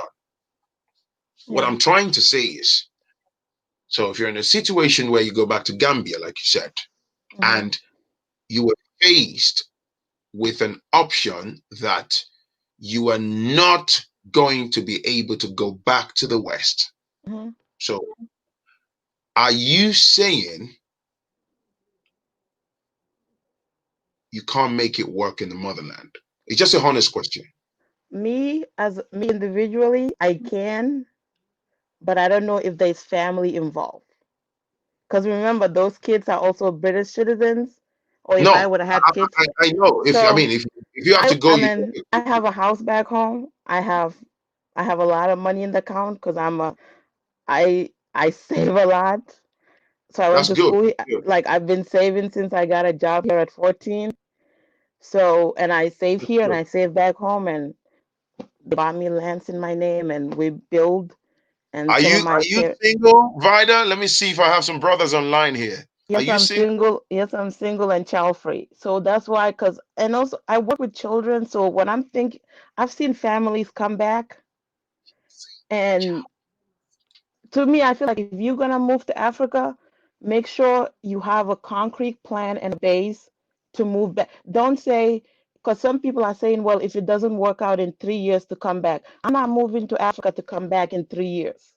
When I Mm-hmm. say I'm moving, we might come for holidays, but when I say I'm moving or we're moving our children, I don't want to have them in middle school there and then leave and come here 6 years later. That's, I mean, I moved here at 12. That's a cultural shock. Mm. It's because even think about it. I'm in the US. When people decide to move to other states, they go visit, they visit more, they look at places, they plan. So I think I disagree with the going back to the question with the woman talking to friends. That's a no-no. I also Mm. disagree with changing your plans, but I think someone was saying the husband said he only gave her a month to decide. Sorry, I sorry to disrupt you. Somebody said she's single and needs someone who can match her Even wealth, not a leech. Is that right, Vida? You're I'm looking for going. to Yeah, match your wealth. yes, you have to make more than me because no. So going back to the question, you said people over having both foot in the fence, like here and there.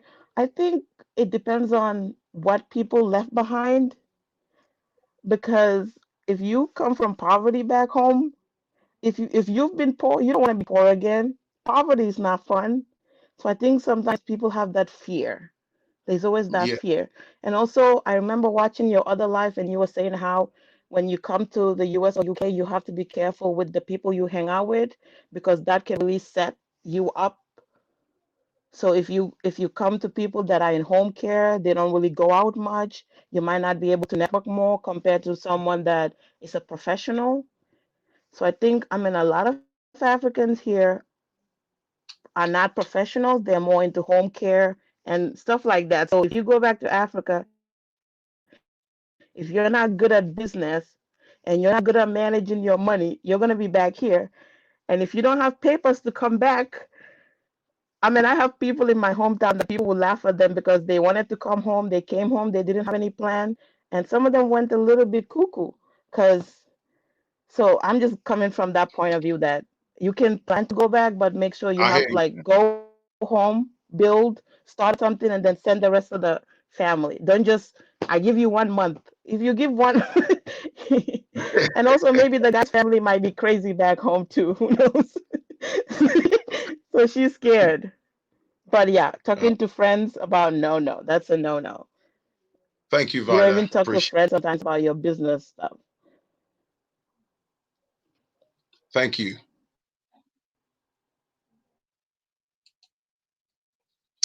Fantastic. Let me get a couple of people more, and then we wrap this up. Saint Dami, are you there? Hey, brother, how you doing, sir? I'm all right. I'm all right. What's good? What do you think? Um, I think it begins with a question. I mean, this is a general question, really. And what do we really want from life? Regardless of where you live.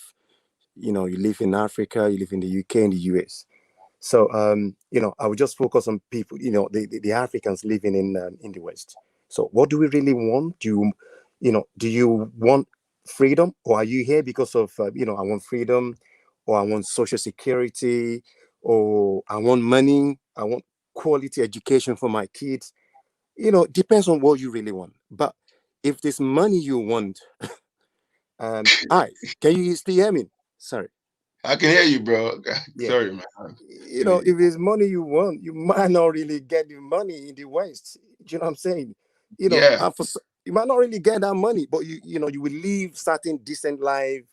You have a mortgage, paying about 1,500 or 2,000 pounds a month. You pay other bills, and you left with no. You just leave. You just leave. That's it. That's it. But for someone who has been able to save 40 grand, in saving, if you're considering setting up a business in the UK, for example, the compliance alone will kill you. The tax burden alone will kill you. And if you take that money back to Africa with a good plan, like the lady that just spoke said, you have a good timeline, a solid plan. And before you commit that 40 grand to any project in Africa, be it business or house or whatever, you must have been going to Africa, say 3 years prior to when you decide to, hit the ground running. And if you want to live in the UK, you get to a certain point. For example, when you get to old age, you need to go to care home, and the government sell your home. They use the money to fund your care. I mean, I don't know. This is why I say it depends on what you're looking for.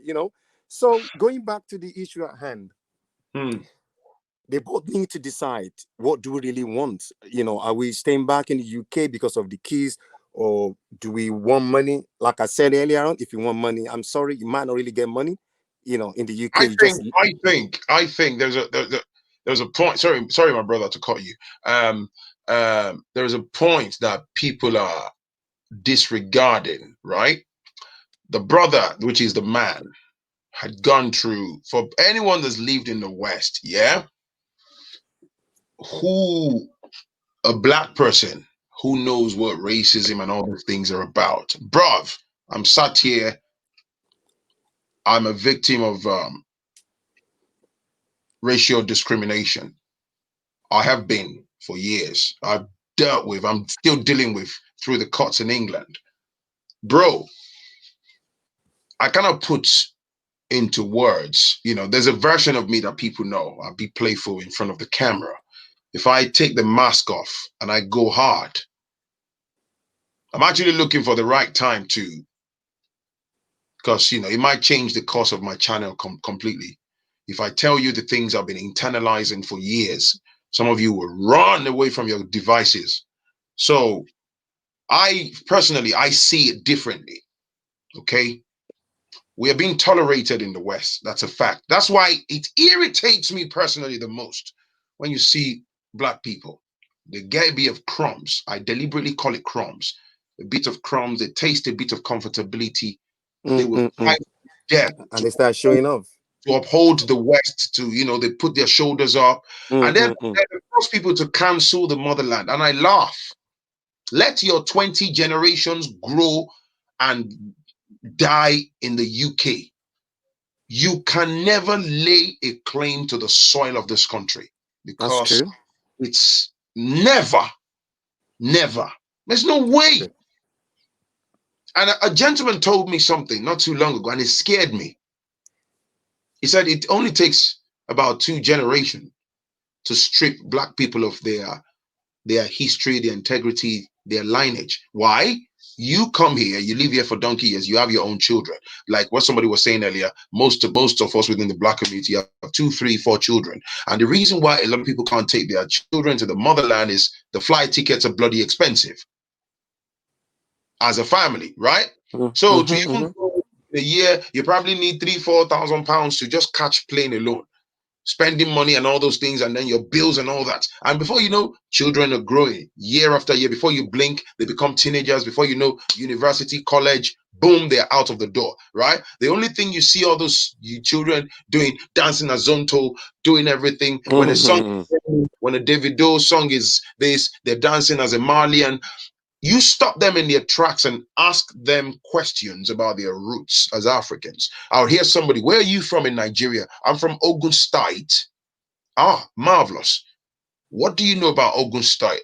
I haven't got a clue. Have you ever been to Ogun State? No.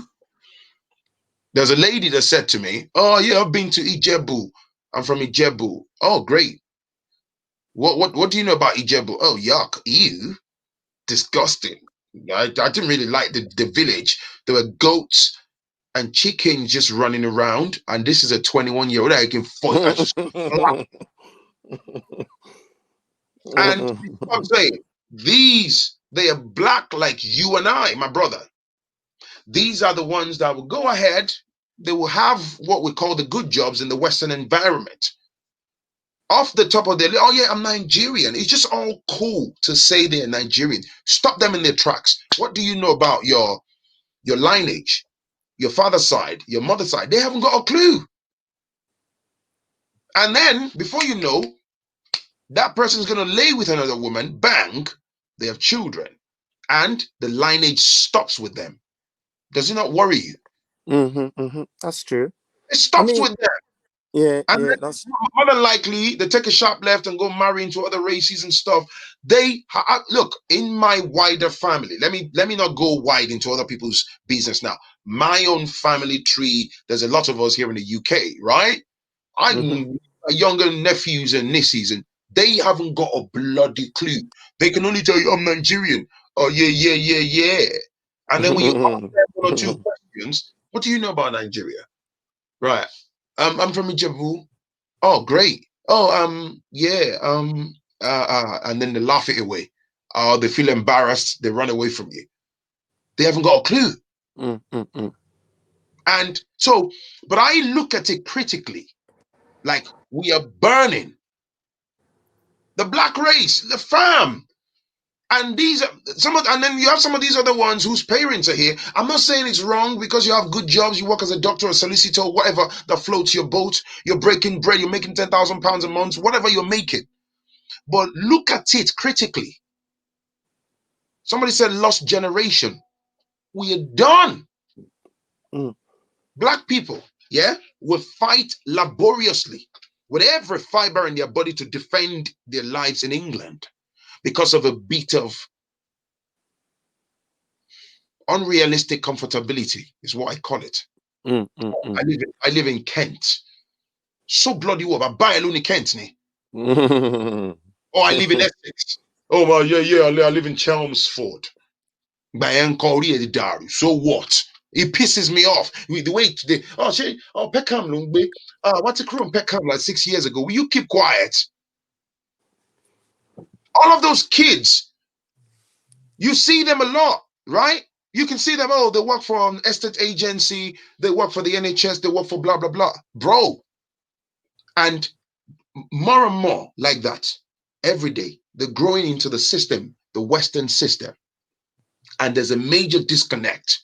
And a lot of them, like we're having this conversation on these platforms, a lot of these people, their parents, they are actually sat in front of the engine that's pumping out the fears on a daily basis. Because let's be honest, a child that I have never taken to the motherland, what do you think I've got to offer that child in that regard? So it's very convenient for me to say, he's Buhari, and he's they just don't worry about it, mate. No, they're useless in Nigeria. There's nothing to see there. Oh, well, my dad said there's nothing good about Nigeria. So how do you expect that child to then grow as a man with a solid spinal cord in the Western society that's deeply rooted in racism, that's designed to work against us as Black people? How do you expect those kind of children to be able to fight the corners? That's why Black community is non-existent. And there is more and more that we are churning out. That's why I laugh. I'm a respecter of opinions, but the self-sabotage, my brother, is absolutely ghastly. It worries me, man, because it's all well and good. You drive your expensive cars, blah, blah, blah. That's why I laugh. Why do you think they have Africa on the dining table? Of course, I'm just a regular guy. I'm just one guy. I have my platform. People watch my content, and I appreciate it. But a lady mentioned about being here gives you access to immediate access to healthcare. I think someone mentioned that. Yeah. How many times do you go to your GP? Let's start from there. Not really. I don't. How many times do you go to your GP?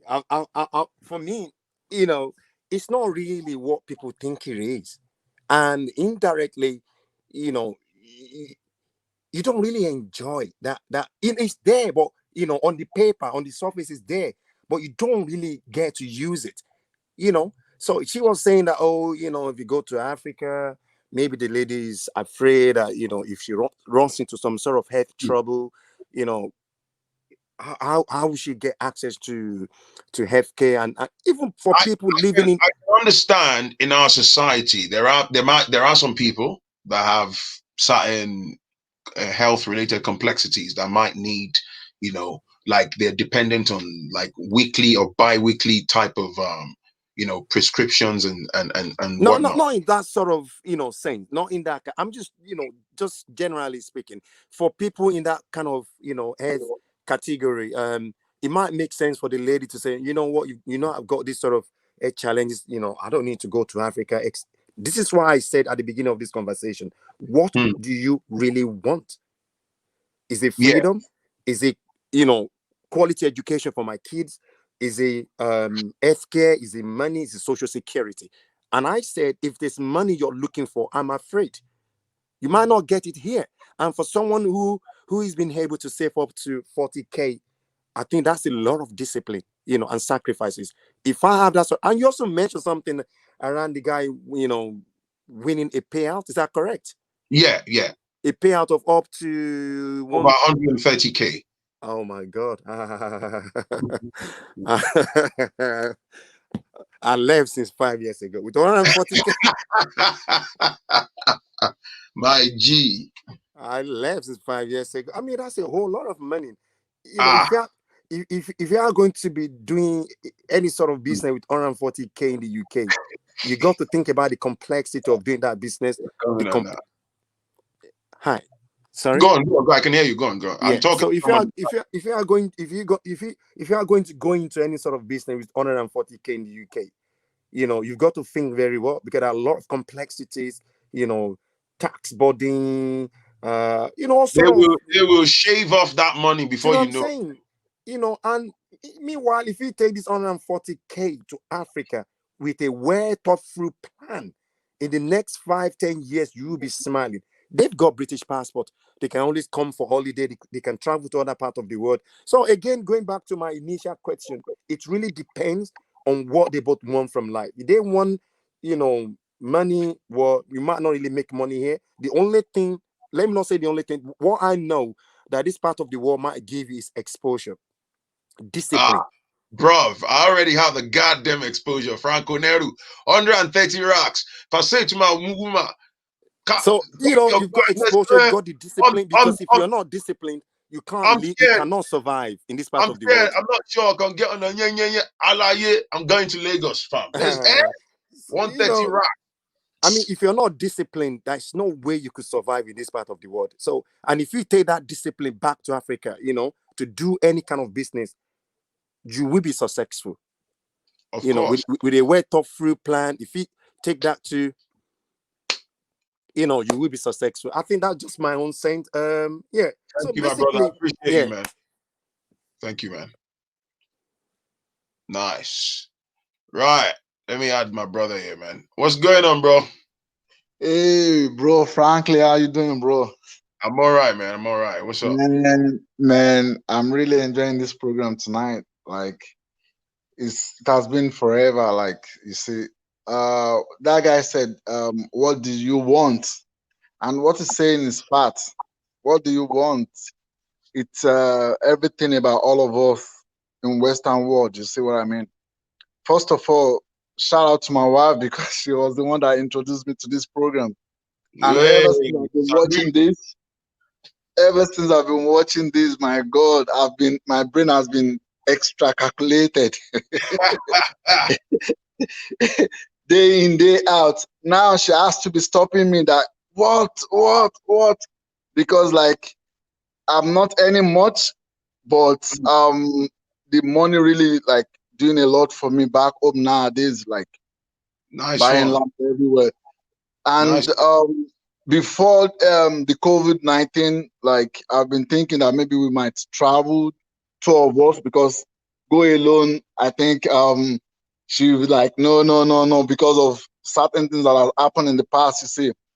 But the thing is that like all of us Western world, it's not that maybe we are failure, but circumstances has actually make our partners to feel, no, only you or only this or two of us at the same time. Like back to the original topic for tonight. Like that woman has not given us the full story, if I may say, as every other people have been saying, right? Because number one, she might have the instinct of maybe he has issue with the family of the guy earlier before, but she was not just saying that out. That's number one. And number two, affair with the children, as she said. But the thing is that, like, I don't know how much was the money we're talking about, but for the guy to have saved 40,000 on his own, as the guy said, my God, it's a lot of money. And talking about Ibadan, I'm not from Ibadan, but I've been to Ibadan when I was very young. And these are the places whereby, like, ever since then, I've been to Ibadan. I said, I must have a place in Ibadan. Because as at that time, I used to go to Onireke Avenue, go to some places. And these are places at this time now. But places before that, before Onireke Avenue, there are some places in Ibadan whereby, like, has really gingered me to say, look, I'm going to do something in Ibadan. I have a lot of land in Ibadan. I have everywhere in Lagos. But I was just like keeping it cool because I know that the only way your money can work for you in Africa is to acquire as much as you can before you want to think of going there. And very soon, I will be going, try to do one or two things because based on your program, my God, as I said, my brain has been like exploding, So the thing is that, like, that lady have so many reasons not to want to go to Nigeria, right? But the thing is that the guy now has to think about it. If the wife said, I don't want to go to Nigeria, he really has to think about it, because for this woman to just come up to you to say, look, I'm changing my mind, there's a fear there for me. Like, I'll be thinking if my wife just said to me after we've planned everything together and she said, I don't want to go again, I will like, oh, look, what is the reason? And if she's giving me the reason and it's genuine, I said, okay, let me just do this. Let me go first of all. Let me do this. Let me do that. Because number one, this guy doesn't have a house of his own. Within the short period I've been talking to you, I was be able to buy a house, not even that expensive, but in a cool area. Back home, yeah. Back home, yeah. And another thing I say to myself that like Lekki, for me, like if I can't get like 100 to 200, 300 house in Lekki, there's no point me going to Lekki at all. Because Lekki is Lekki, but it's, you know, you can imagine Lekki, like you can get a place, even just to rent in some places in Lekki is very expensive. Of course. And the way it's expensive is not up to the standard of where you are living here. But the thing is that I won't want to go to Lekki at the end of the day, the whole place get flooded. There's no point. I would rather live in Ibadan the way you said. I'm not from Ibadan, I'm from Ondo State. I grew up all my life in Lagos, rugged everywhere. Even Ondo State that you're talking about, yeah, is not the Ondo State of 15, 20 years ago.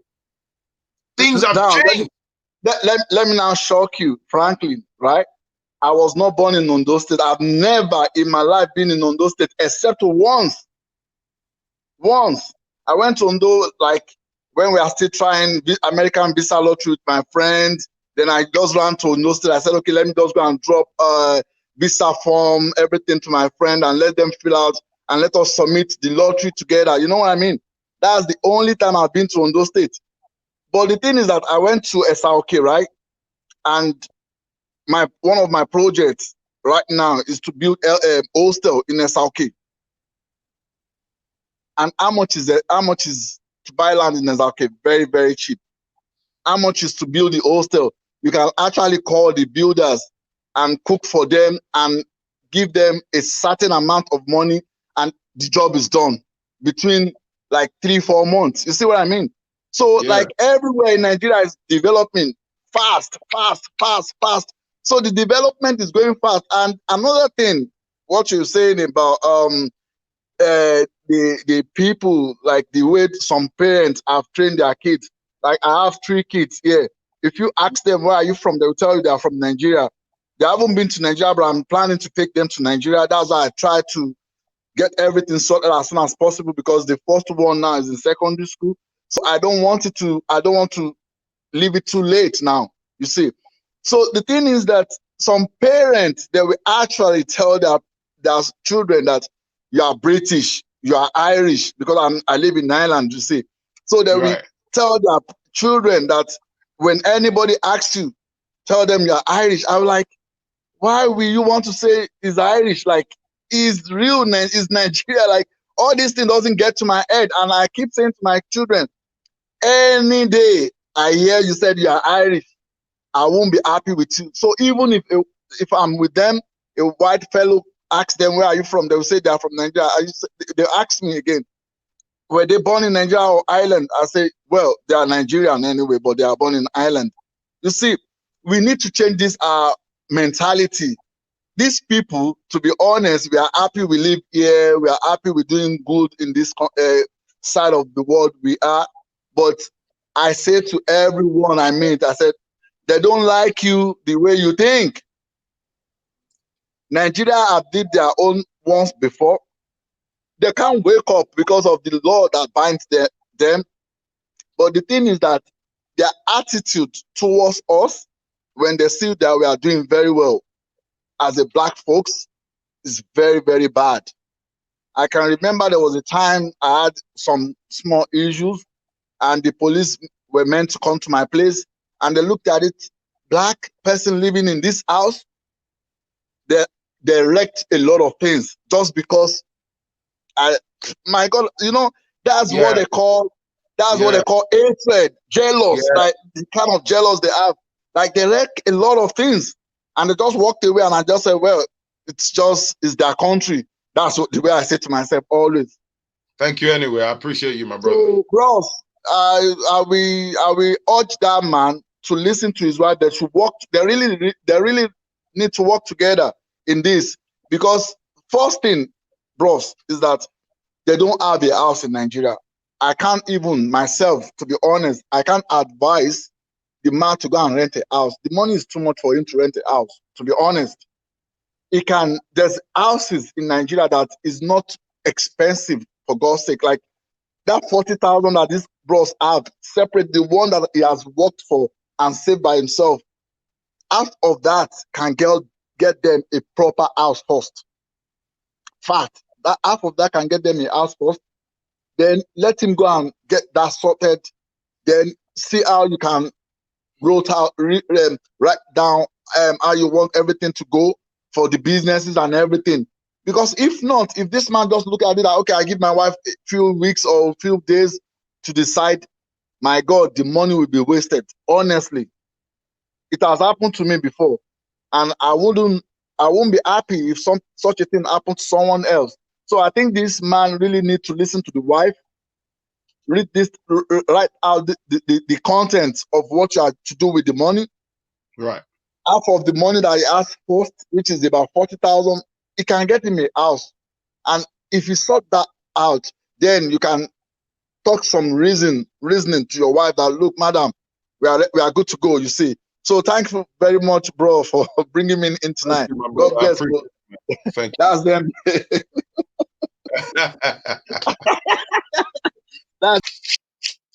You put her on a blast, man. Alrighty. Hey.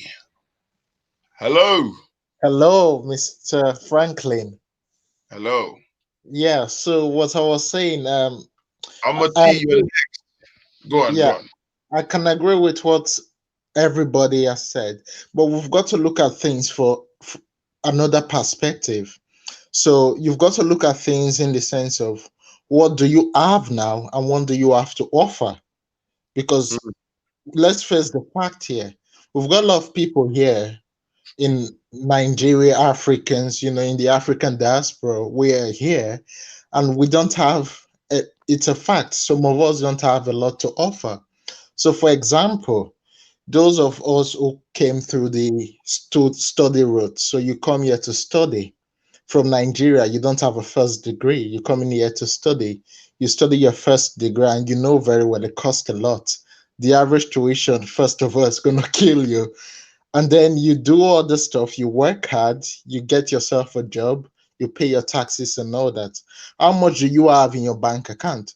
And like what every other people have said in the past is, you see, some of us, when we get small money, we just come here, we want to show ourselves, want to get the nice stuff, and then we forget to save, we forget to understand that it's not just about us anymore, it's not just about what you want, you've got to do it for the people who are coming here. I do wake up every day. I do have some people in Nigeria that would say, "Oh, Mr. Jerry, how do we come abroad?"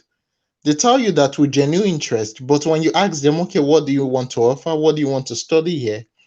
They don't have anything to bring to the table. yeah. And that comes again. If you don't have anything to bring to the table, if you come in here, what do you then have to provide to Nigeria?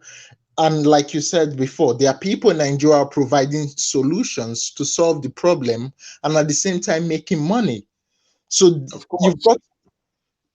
got to have the self-awareness, first of all, to understand that all this money I'm having here, how do I save? Where do I cut costs, if possible? And what do I have to offer? And you've got to look at the things where some people say, "Oh, I don't want to go Nigeria because things hard or things are difficult." So for example, now I've got a friend who's here for 3 years now. He did his undergraduate here and he did his master's here.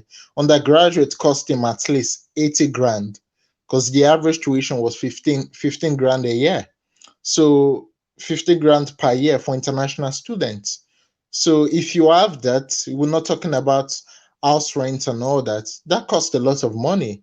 So you've invested money here you get what I mean? You've invested 80, money, 80 grand. 80 grand. And let me tell you something now. When the guy wanted to go back, this is why I said immediately that you've got to think what you have, and it's like a generational thing. The guy was like, "Mom, I want to go back. Let me try and see what I'll do for Nigeria." The mama they tell him, say, "What do you want to go do for Nigeria? You need to stay abroad so that our family members within Nigeria not go feel say, they deport you." You see the thing, the mentality stuff. You know, Yeah. the guy spend that amount of money here, and now he's trying to say, "Okay, how do I save? How do I make good of myself to go back?" And you said something before in your conversations.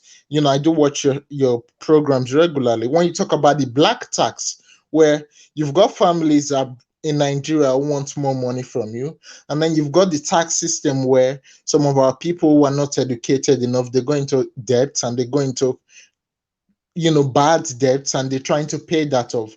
Just take into account.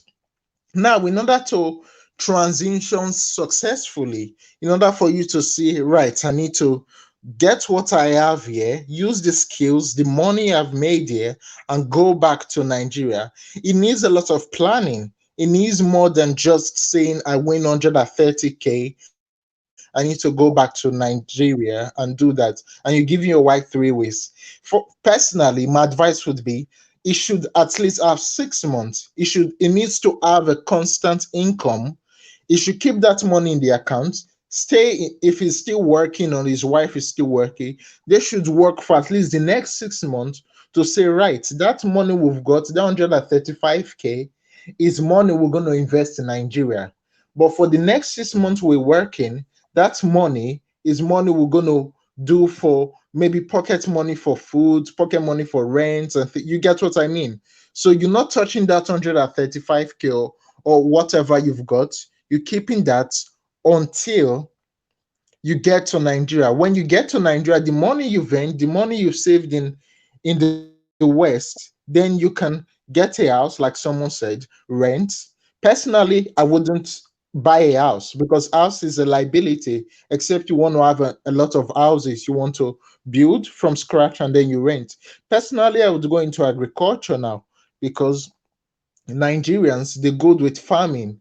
Mid, intermediate, beginners farming, they're good. You see a lot of people in, especially Kaduna, the northern part of the country, where they've got a lot of agricultural acumen, to produce things, but they don't have the resources, the ideas, the technology to be able to preserve that. For example, rice is another issue where people produce rice, but they don't have the resources, the money to turn it into finished products, and a lot of these things they can't process goes to waste. So perhaps it could venture into that. At the end of the day, everybody have ideas they want to achieve. So my advice would be using the knowledge he has now to do a correct plan, a correct business plan, and take away sentiments of it. You have to look at it. Why are you going to Nigeria? What do you have to offer? And people who wants to come here, I'm sure there are some people who are watching from Africa or from, if you want to come to abroad, you've got to think carefully and say, what do I want to come here to achieve? I know people who are here, they spent thousands. Frankly, this, a master's course in any, as an international student, costs you a lot, you Of know course. so if you want to come here, you need to have a plan. Like for me, I've got a 20-year plan. And I I get think, sorry to interrupt you. Like, for example, when I look closely at the American system, look at the educational system, right? In yes. America. I looked at it recently. I was just analyzing some things. And believe me, man, it's a well orchestrated trap. It's It's a designed trap. to eat your And money. this is how it's the same thing even in the UK and any other Yeah, part in the West, yeah, because it's mental conditioning. So yeah. you've paid a lot of money to Mm-hmm, get a particular certificate, and it's mm-hmm, cost you huge amounts of money. I yeah. understand, the behavioral pattern is, I've paid a lot into this system. Let me stay here And get and, money back. and get money back and try to make it work. And that's how you get sucked in and the It, debt begins. I've been fortunate enough. I came through that same route, through that educational route. But when I came here, I really had a plan. I didn't have my parents weren't parents that had money in a lot of money in bank, or they were related to any governor and all that. I had friends who were, politicians, senators. They were blowing money. But I think one thing about our problem, our people as Black people, I think we need to understand the importance of individuality. You see some people, they come here. Oh, I did London, I did Chester. I see say this person, they spend money, I go still follow. And you have to understand that you are different stages in your life. If I came here today, Jerry came here, Mr. Ola has been here 5 years, he's blowing money. He's been here in the system for a long time. I've got to follow my own route. I've got to follow what I came here to do. And I think that's important, that individuality of saying, right, I come here. I appreciate you. Sorry to cut you. There's a major message which I'm going to end on tonight. Everyone and anyone that's watching this, and let me tell you this, that includes Phrankleen. Yes. Because of my eyes, my mind, and the motherland, right? I think one of the fundamental reasons why people get mentally trapped by fear, and they get confused, and we latch onto the fears, and we don't want to dip our toes into the waters or give consideration to the motherland, is when you already have a disorganized mindset. You said something earlier. I like the way you kind of went over it, and that's along the lines I'm going. When you have a mindset, like if I have a chat with you now, one-on-one, I'm saying it on live from here. Yeah. I don't see anything confusing. I want to go to the motherland, my guy. I have ideas, of if I touch ground today, you have to solve problems. Exactly. So check this out. When I started YouTube, I digress very quickly. I started as Nigerian Food Channel back in 2013. Victoria was online with me tonight. She bear me witness. It was just women. What's this woman called? Forgotten her name now. Flo Chinyere, right? She used to be called Old Nigerian Recipes. Was the main woman that used to cook Nigerian food and all that. And I'm a foodie. I liked it. And I remember back then, that's 7 years ago. And I said, I'm going to start filming and putting recipes on YouTube. And that's how I became a YouTuber, right? Yeah. I'm going somewhere. So what's the template of success in YouTube? You give value, you put out content. Yeah, People look at what you're doing, they subscribe, like the video, they share, they come back for more. So in the process, when you then say, hey, support my channel, or I'm selling this products, or I'm providing these services, because people gravitate towards you already, money comes. Do you think if off the jump of my channel, I'm not providing any value, you're like, what's this guy really about? What's this? And I'm already trying to sell you your shoelaces, you run, right? So years later, I've always wanted to have like a talk show and stuff like this where I express myself and talk about eclectic topics and all that stuff. And then in 2019, I rebranded my channel, right? Yes. And I named it Phrankleen, as you know it now. And then I started doing the talk show, Say It Like It Is, and all that stuff. And then here I am, nearly 90K subscribers, right? So, oh yeah, Flo Chinyere. Yeah. Oh yeah, she's an inspiration. I remember when I was watching Nigerian food recipes back then. It was the first video I saw. She's been like, I'd say like the godmother for a lot. She's very smart woman. I think she's into engineering as well and stuff. So never spoken to her, but I admire her effort within the Nigerian. She's one of the major persons on the platform. But I came in because there was no dude cooking Nigerian No. food. Nobody. So I started that. And then Nigerian food channel. Da, da, da, da, da. So what I'm trying to say is it's like everything and anything else. Why do you go into your local grocery store? A simple question. Why? You know it's mentally. If I go into this shop, I'm gonna get the meat and chicken that I'm looking for. Yes or no? Mhm. And in exchange for Yes. it, you give them your money, right?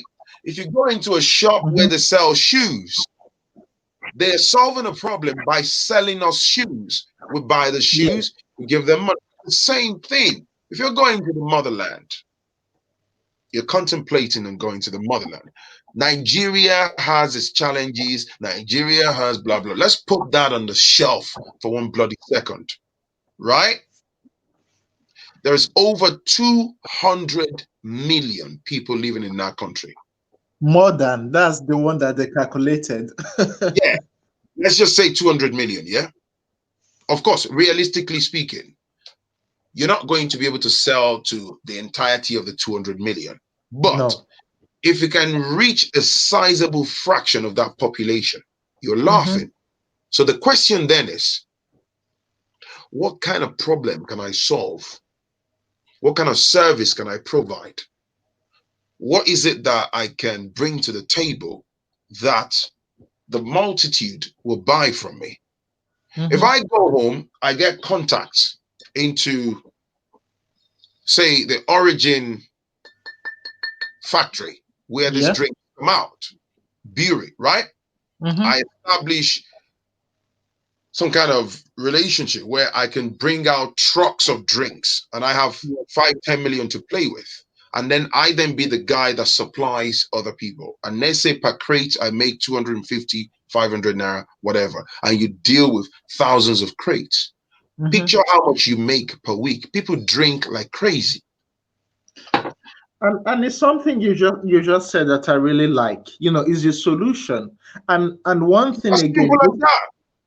and you see all these things we're talking about, it kind of intercedes all the subjects you've talked about over the years.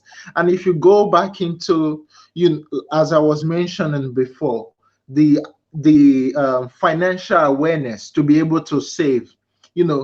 When I came here at the time, that was about 6 years ago. I came here. I did my international business management. I I like the course, but I was thinking, man, I've got to be realistic here. You know, Even though that's the degree that I came here with, I've got to look at what am I going to do on the ground right now. That when I graduate, I'm going to have a job. And I researched and I noticed that that international business management you're saying, a lot of people have it. So what do you differentiate yourself with? Whilst I was studying my undergraduate, I took a job as a carer, and I'm happy that I did that. Whilst I was working that job, I realized that I could actually do my postgraduate in adult care without it even affecting my visa stuff. Because when if you come through the visa route, you've got restrictions and you've got a lot of systems in place to actually discourage you from actually doing things. Yeah. So I think that moment it was a learning curve for me to say, yeah, I've got to look at, and you've got to look at the disadvantages and use it to your advantage. In the sense, you've got to look at the things that isn't working and use that as a learning curve. In the care sector, I realized that a lot of black people, there are a lot of them there. And when I spoke to them, sorry to say, if you're doing a care job, it's a fantastic job. You're saving lives, you're doing whatever, but you've got to have a plan. You can't be in a particular industry for Christ's sake for 10 years, 20 years. What are you achieving out of it? What is your end goal? So I looked at that. I was like, man, I can't do this one for 10, 20 years. 3 years in, I got my postgraduate, and I was like, yeah, I'm going to move on to the health sector. And my solution would be next 20 years, I move out, go to the diaspora, go to Nigeria, and get things sorted out. Is that Yeah. financial awareness and that ability to understand that, you know, you've got more to achieve. And I'm going to tell you a plot twist now. Yeah. Even while I was planning all this, I still have people in Nigeria. Even my family members were like, "So are you telling me you won't come back to Nigeria? What did they Nigeria? You know, but stay abroad. May you carry all your family go there." I'm like, "Calm down. You know, this is someone else's land, for Christ's sake. You know, it's a white man's land. Just because they go to Nigeria and send those agents and go to all this posh schools in Nigeria to tell you, come to the UK, you can work and study. And they know it's not true. You can't work and study. It does not mean it's a reality, you know.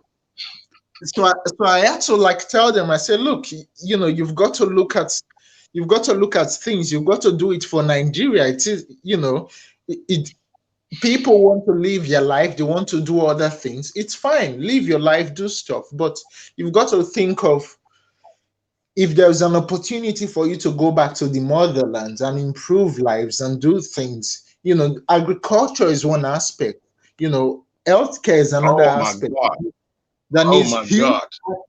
You know, when I talk Can about, can I say something to you, right? Sorry to cut you. yeah, I no, it's met fine. a gentleman about 3 or 4 nights ago. He watches my Yeah. channel. He's actually 62-year-old, right? And I was inspired. He just saw me and he was like, Franklin, right? I said, yeah. I was trying to walk into the bank, and he was coming from the other side of the road, and I was like, hello, sir. You know, I can see he's an older gentleman, and he said, I love your channel, blah blah blah blah. So we exchanged pleasantries, and then we got talking, and he said he was telling me about his poultry and catfish business, right, in Ondo State, Nigeria, and the man was telling me about how the mountain of demand for smoked catfish, like as soon as he's harvesting, everything flies within a couple of days, and he can't even meet up with the demand. And he Yes. said to me, he said, Franklin, I'm not getting younger. I'm 62 going 63. I'm literally pushing my firstborn here in the UK. I'm literally begging him, asking him to come to Nigeria to come and take over, because the man said he wants to expand it a lot more. And then we got talking, and he said to me that, okay, frankly, let me put things in perspective. And he said, every 3 months, 4 to 5 months, when I harvest, Yeah. I would take about 19 to 20,000 plus pounds, based on the scale of what he's doing at the moment. Yes. And he will harvest about what, 3 times a year? Gosh. So what are we talking about, man? That's just the catfish business. Yes. So and this has a possibility of being scaled. Yes. Now, I take it back to what a lot of people have said earlier, and that's already a common knowledge, right?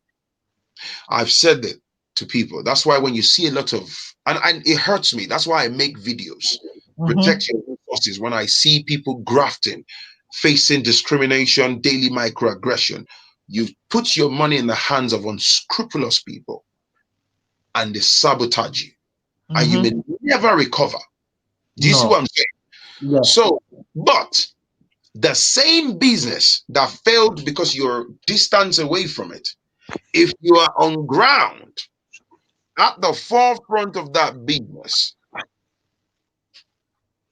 You know, it's something that, you know, and again, with all this business stuff, like you just mentioned, what didn't work for you might work for somebody else. It's just about knowing what you're actually mentally capable of doing.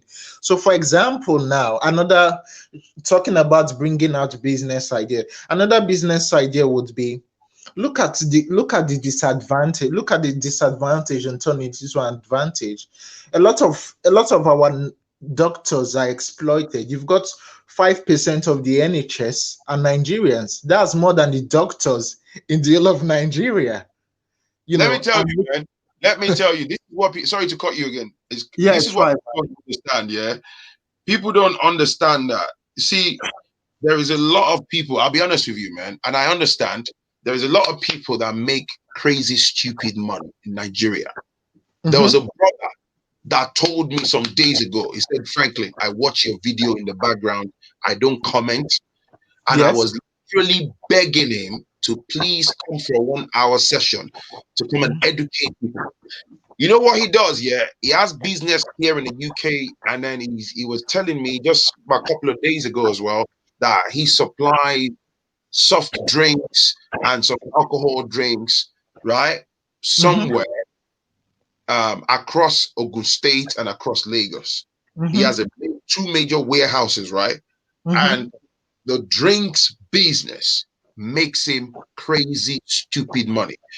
I can understand why some people feel reluctant, to come on platforms like this and come and talk, not to show their faces, because, there might be people watching with unscrupulous mindsets. I get that. And I was out trying to convince him that you can actually come and And not talk, on your face, yeah. you can pick a random name and not show your face. You don't have to name your business. I just want people to get the juice of that information. And the brother was telling me that, yo, he said, he said it in Yoruba, like, like it's money ritual. Yeah, man. Yes. This is what I'm saying. But of course I get migrating back or whatever. It's not for anyone. That's not what we're talking about here. It's not But for anybody. It's trapped in fear and think nothing will work, and all we just sell is negativity, fear, and fear. Look, man. Look. I mean, and like I said, like I mentioned before, you've got to understand this self-awareness. It seems cliche. It's very important. I remember when I came here, you'll see some people go they talk, say, now this care job you they do so, but they didn't know where I was going to. You understand? I had a plan for myself. I had to carve out a way for myself. I'm going back to this healthcare stuff. If you want to solve out the healthcare rubbish in Nigeria, the crazy system, it's simple. You don't even have to build an hospital anymore. You have to build the network of doctors we already have. Make sure you have specialist training for them and create a network whereby any hospital that's short of staff, they can go there. It's networking. You don't need to have a crazy idea of stuff anymore. You just need to have the infrastructure in place, have that network, make sure that they having their rights. There's accountability in terms of ethics, clinical ethics, and all that. And hospitals, general hospitals like the Lagos State, Yaba left, the ones that actually have specialists facilities. Did you just say Yaba left?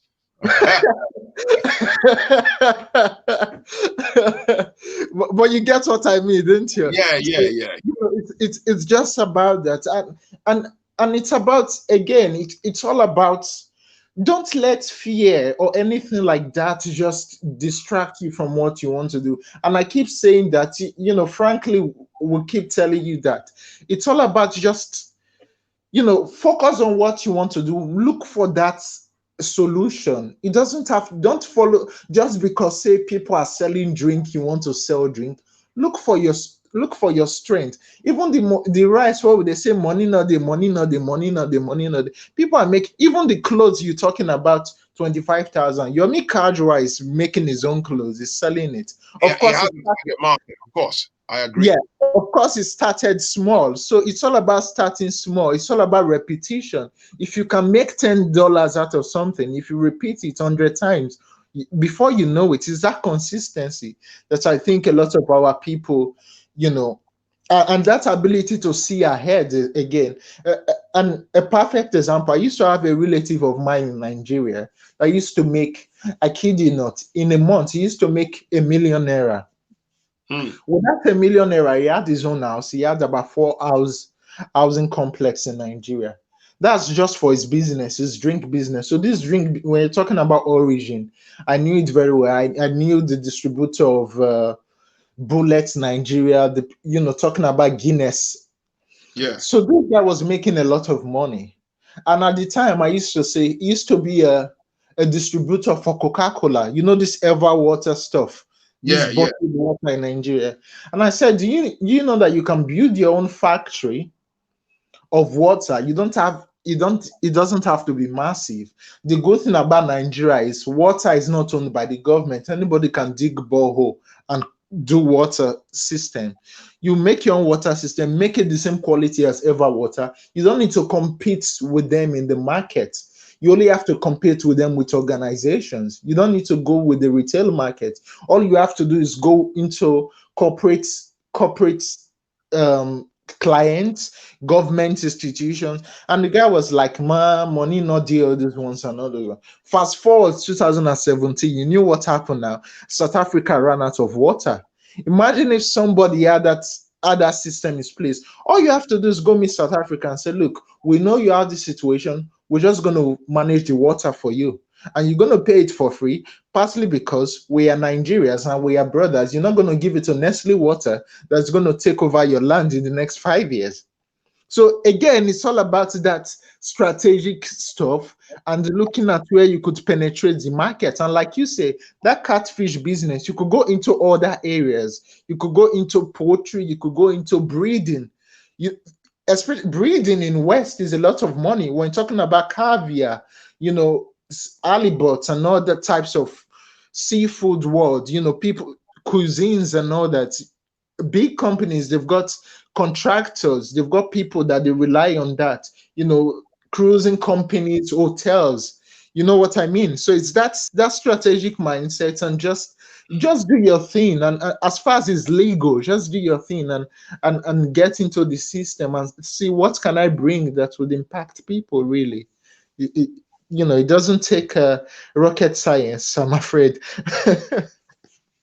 Thank you, bro. I appreciate you, man. Thank you, man. Thank you for Yeah, your time. thank you for bringing me on the show. I really appreciate it, man. Nice one, man. Thank you. Right. This is probably the longest stream ever, man. This is amazing. Thank you to everyone who has contributed. Thank you, thank you, thank you. It's a wrap. I just wanted to have that lengthy chat. It's great. It's a fantastic session. I appreciate it. Salute everybody. Hopefully, I'll reach out to O'Shea Duke in the background. Hopefully, might be able to bring him on Friday or something. We'll see what happens. All right. I'll see if I can bring him back. He said he fell asleep or something. So the man works really hard. I want him to come talk from his point of view, and we'll see how that can work. Okay. Thank you for the super chat. Thank you for the Cash App Vida. All those single brothers are coming your way tonight. If you haven't, hit the like button, hit the subscribe button, man. I appreciate you, man. If you want to support my channel, because people are sending me messages in the background here, Phrankleen, look, if you look at the screen, look at the scrolling message, you can see support my channel. If you got Cash App, it's very easy. I've seen a couple of Cash Apps. I appreciate you, man. I really appreciate you. And you can do paypal.me/I'm peculiar. There's a link in the description of the video. Whatever works for you, man. And if you haven't got any cash, share the video, like, watch, let the ads play. All right. I appreciate you. It's been a wonderful session. Thank you to everybody that's commented. T, yes, your internet was really bad. I wanted to bring you on, but hopefully the next session I'll find you online and then you'll be able to contribute. From me, my belly's rumbling. It's been amazing. Thank you. Peace and love to you all, man. Enjoy the rest of your day, afternoon, evening, wherever you are. Bye-bye now. Bye.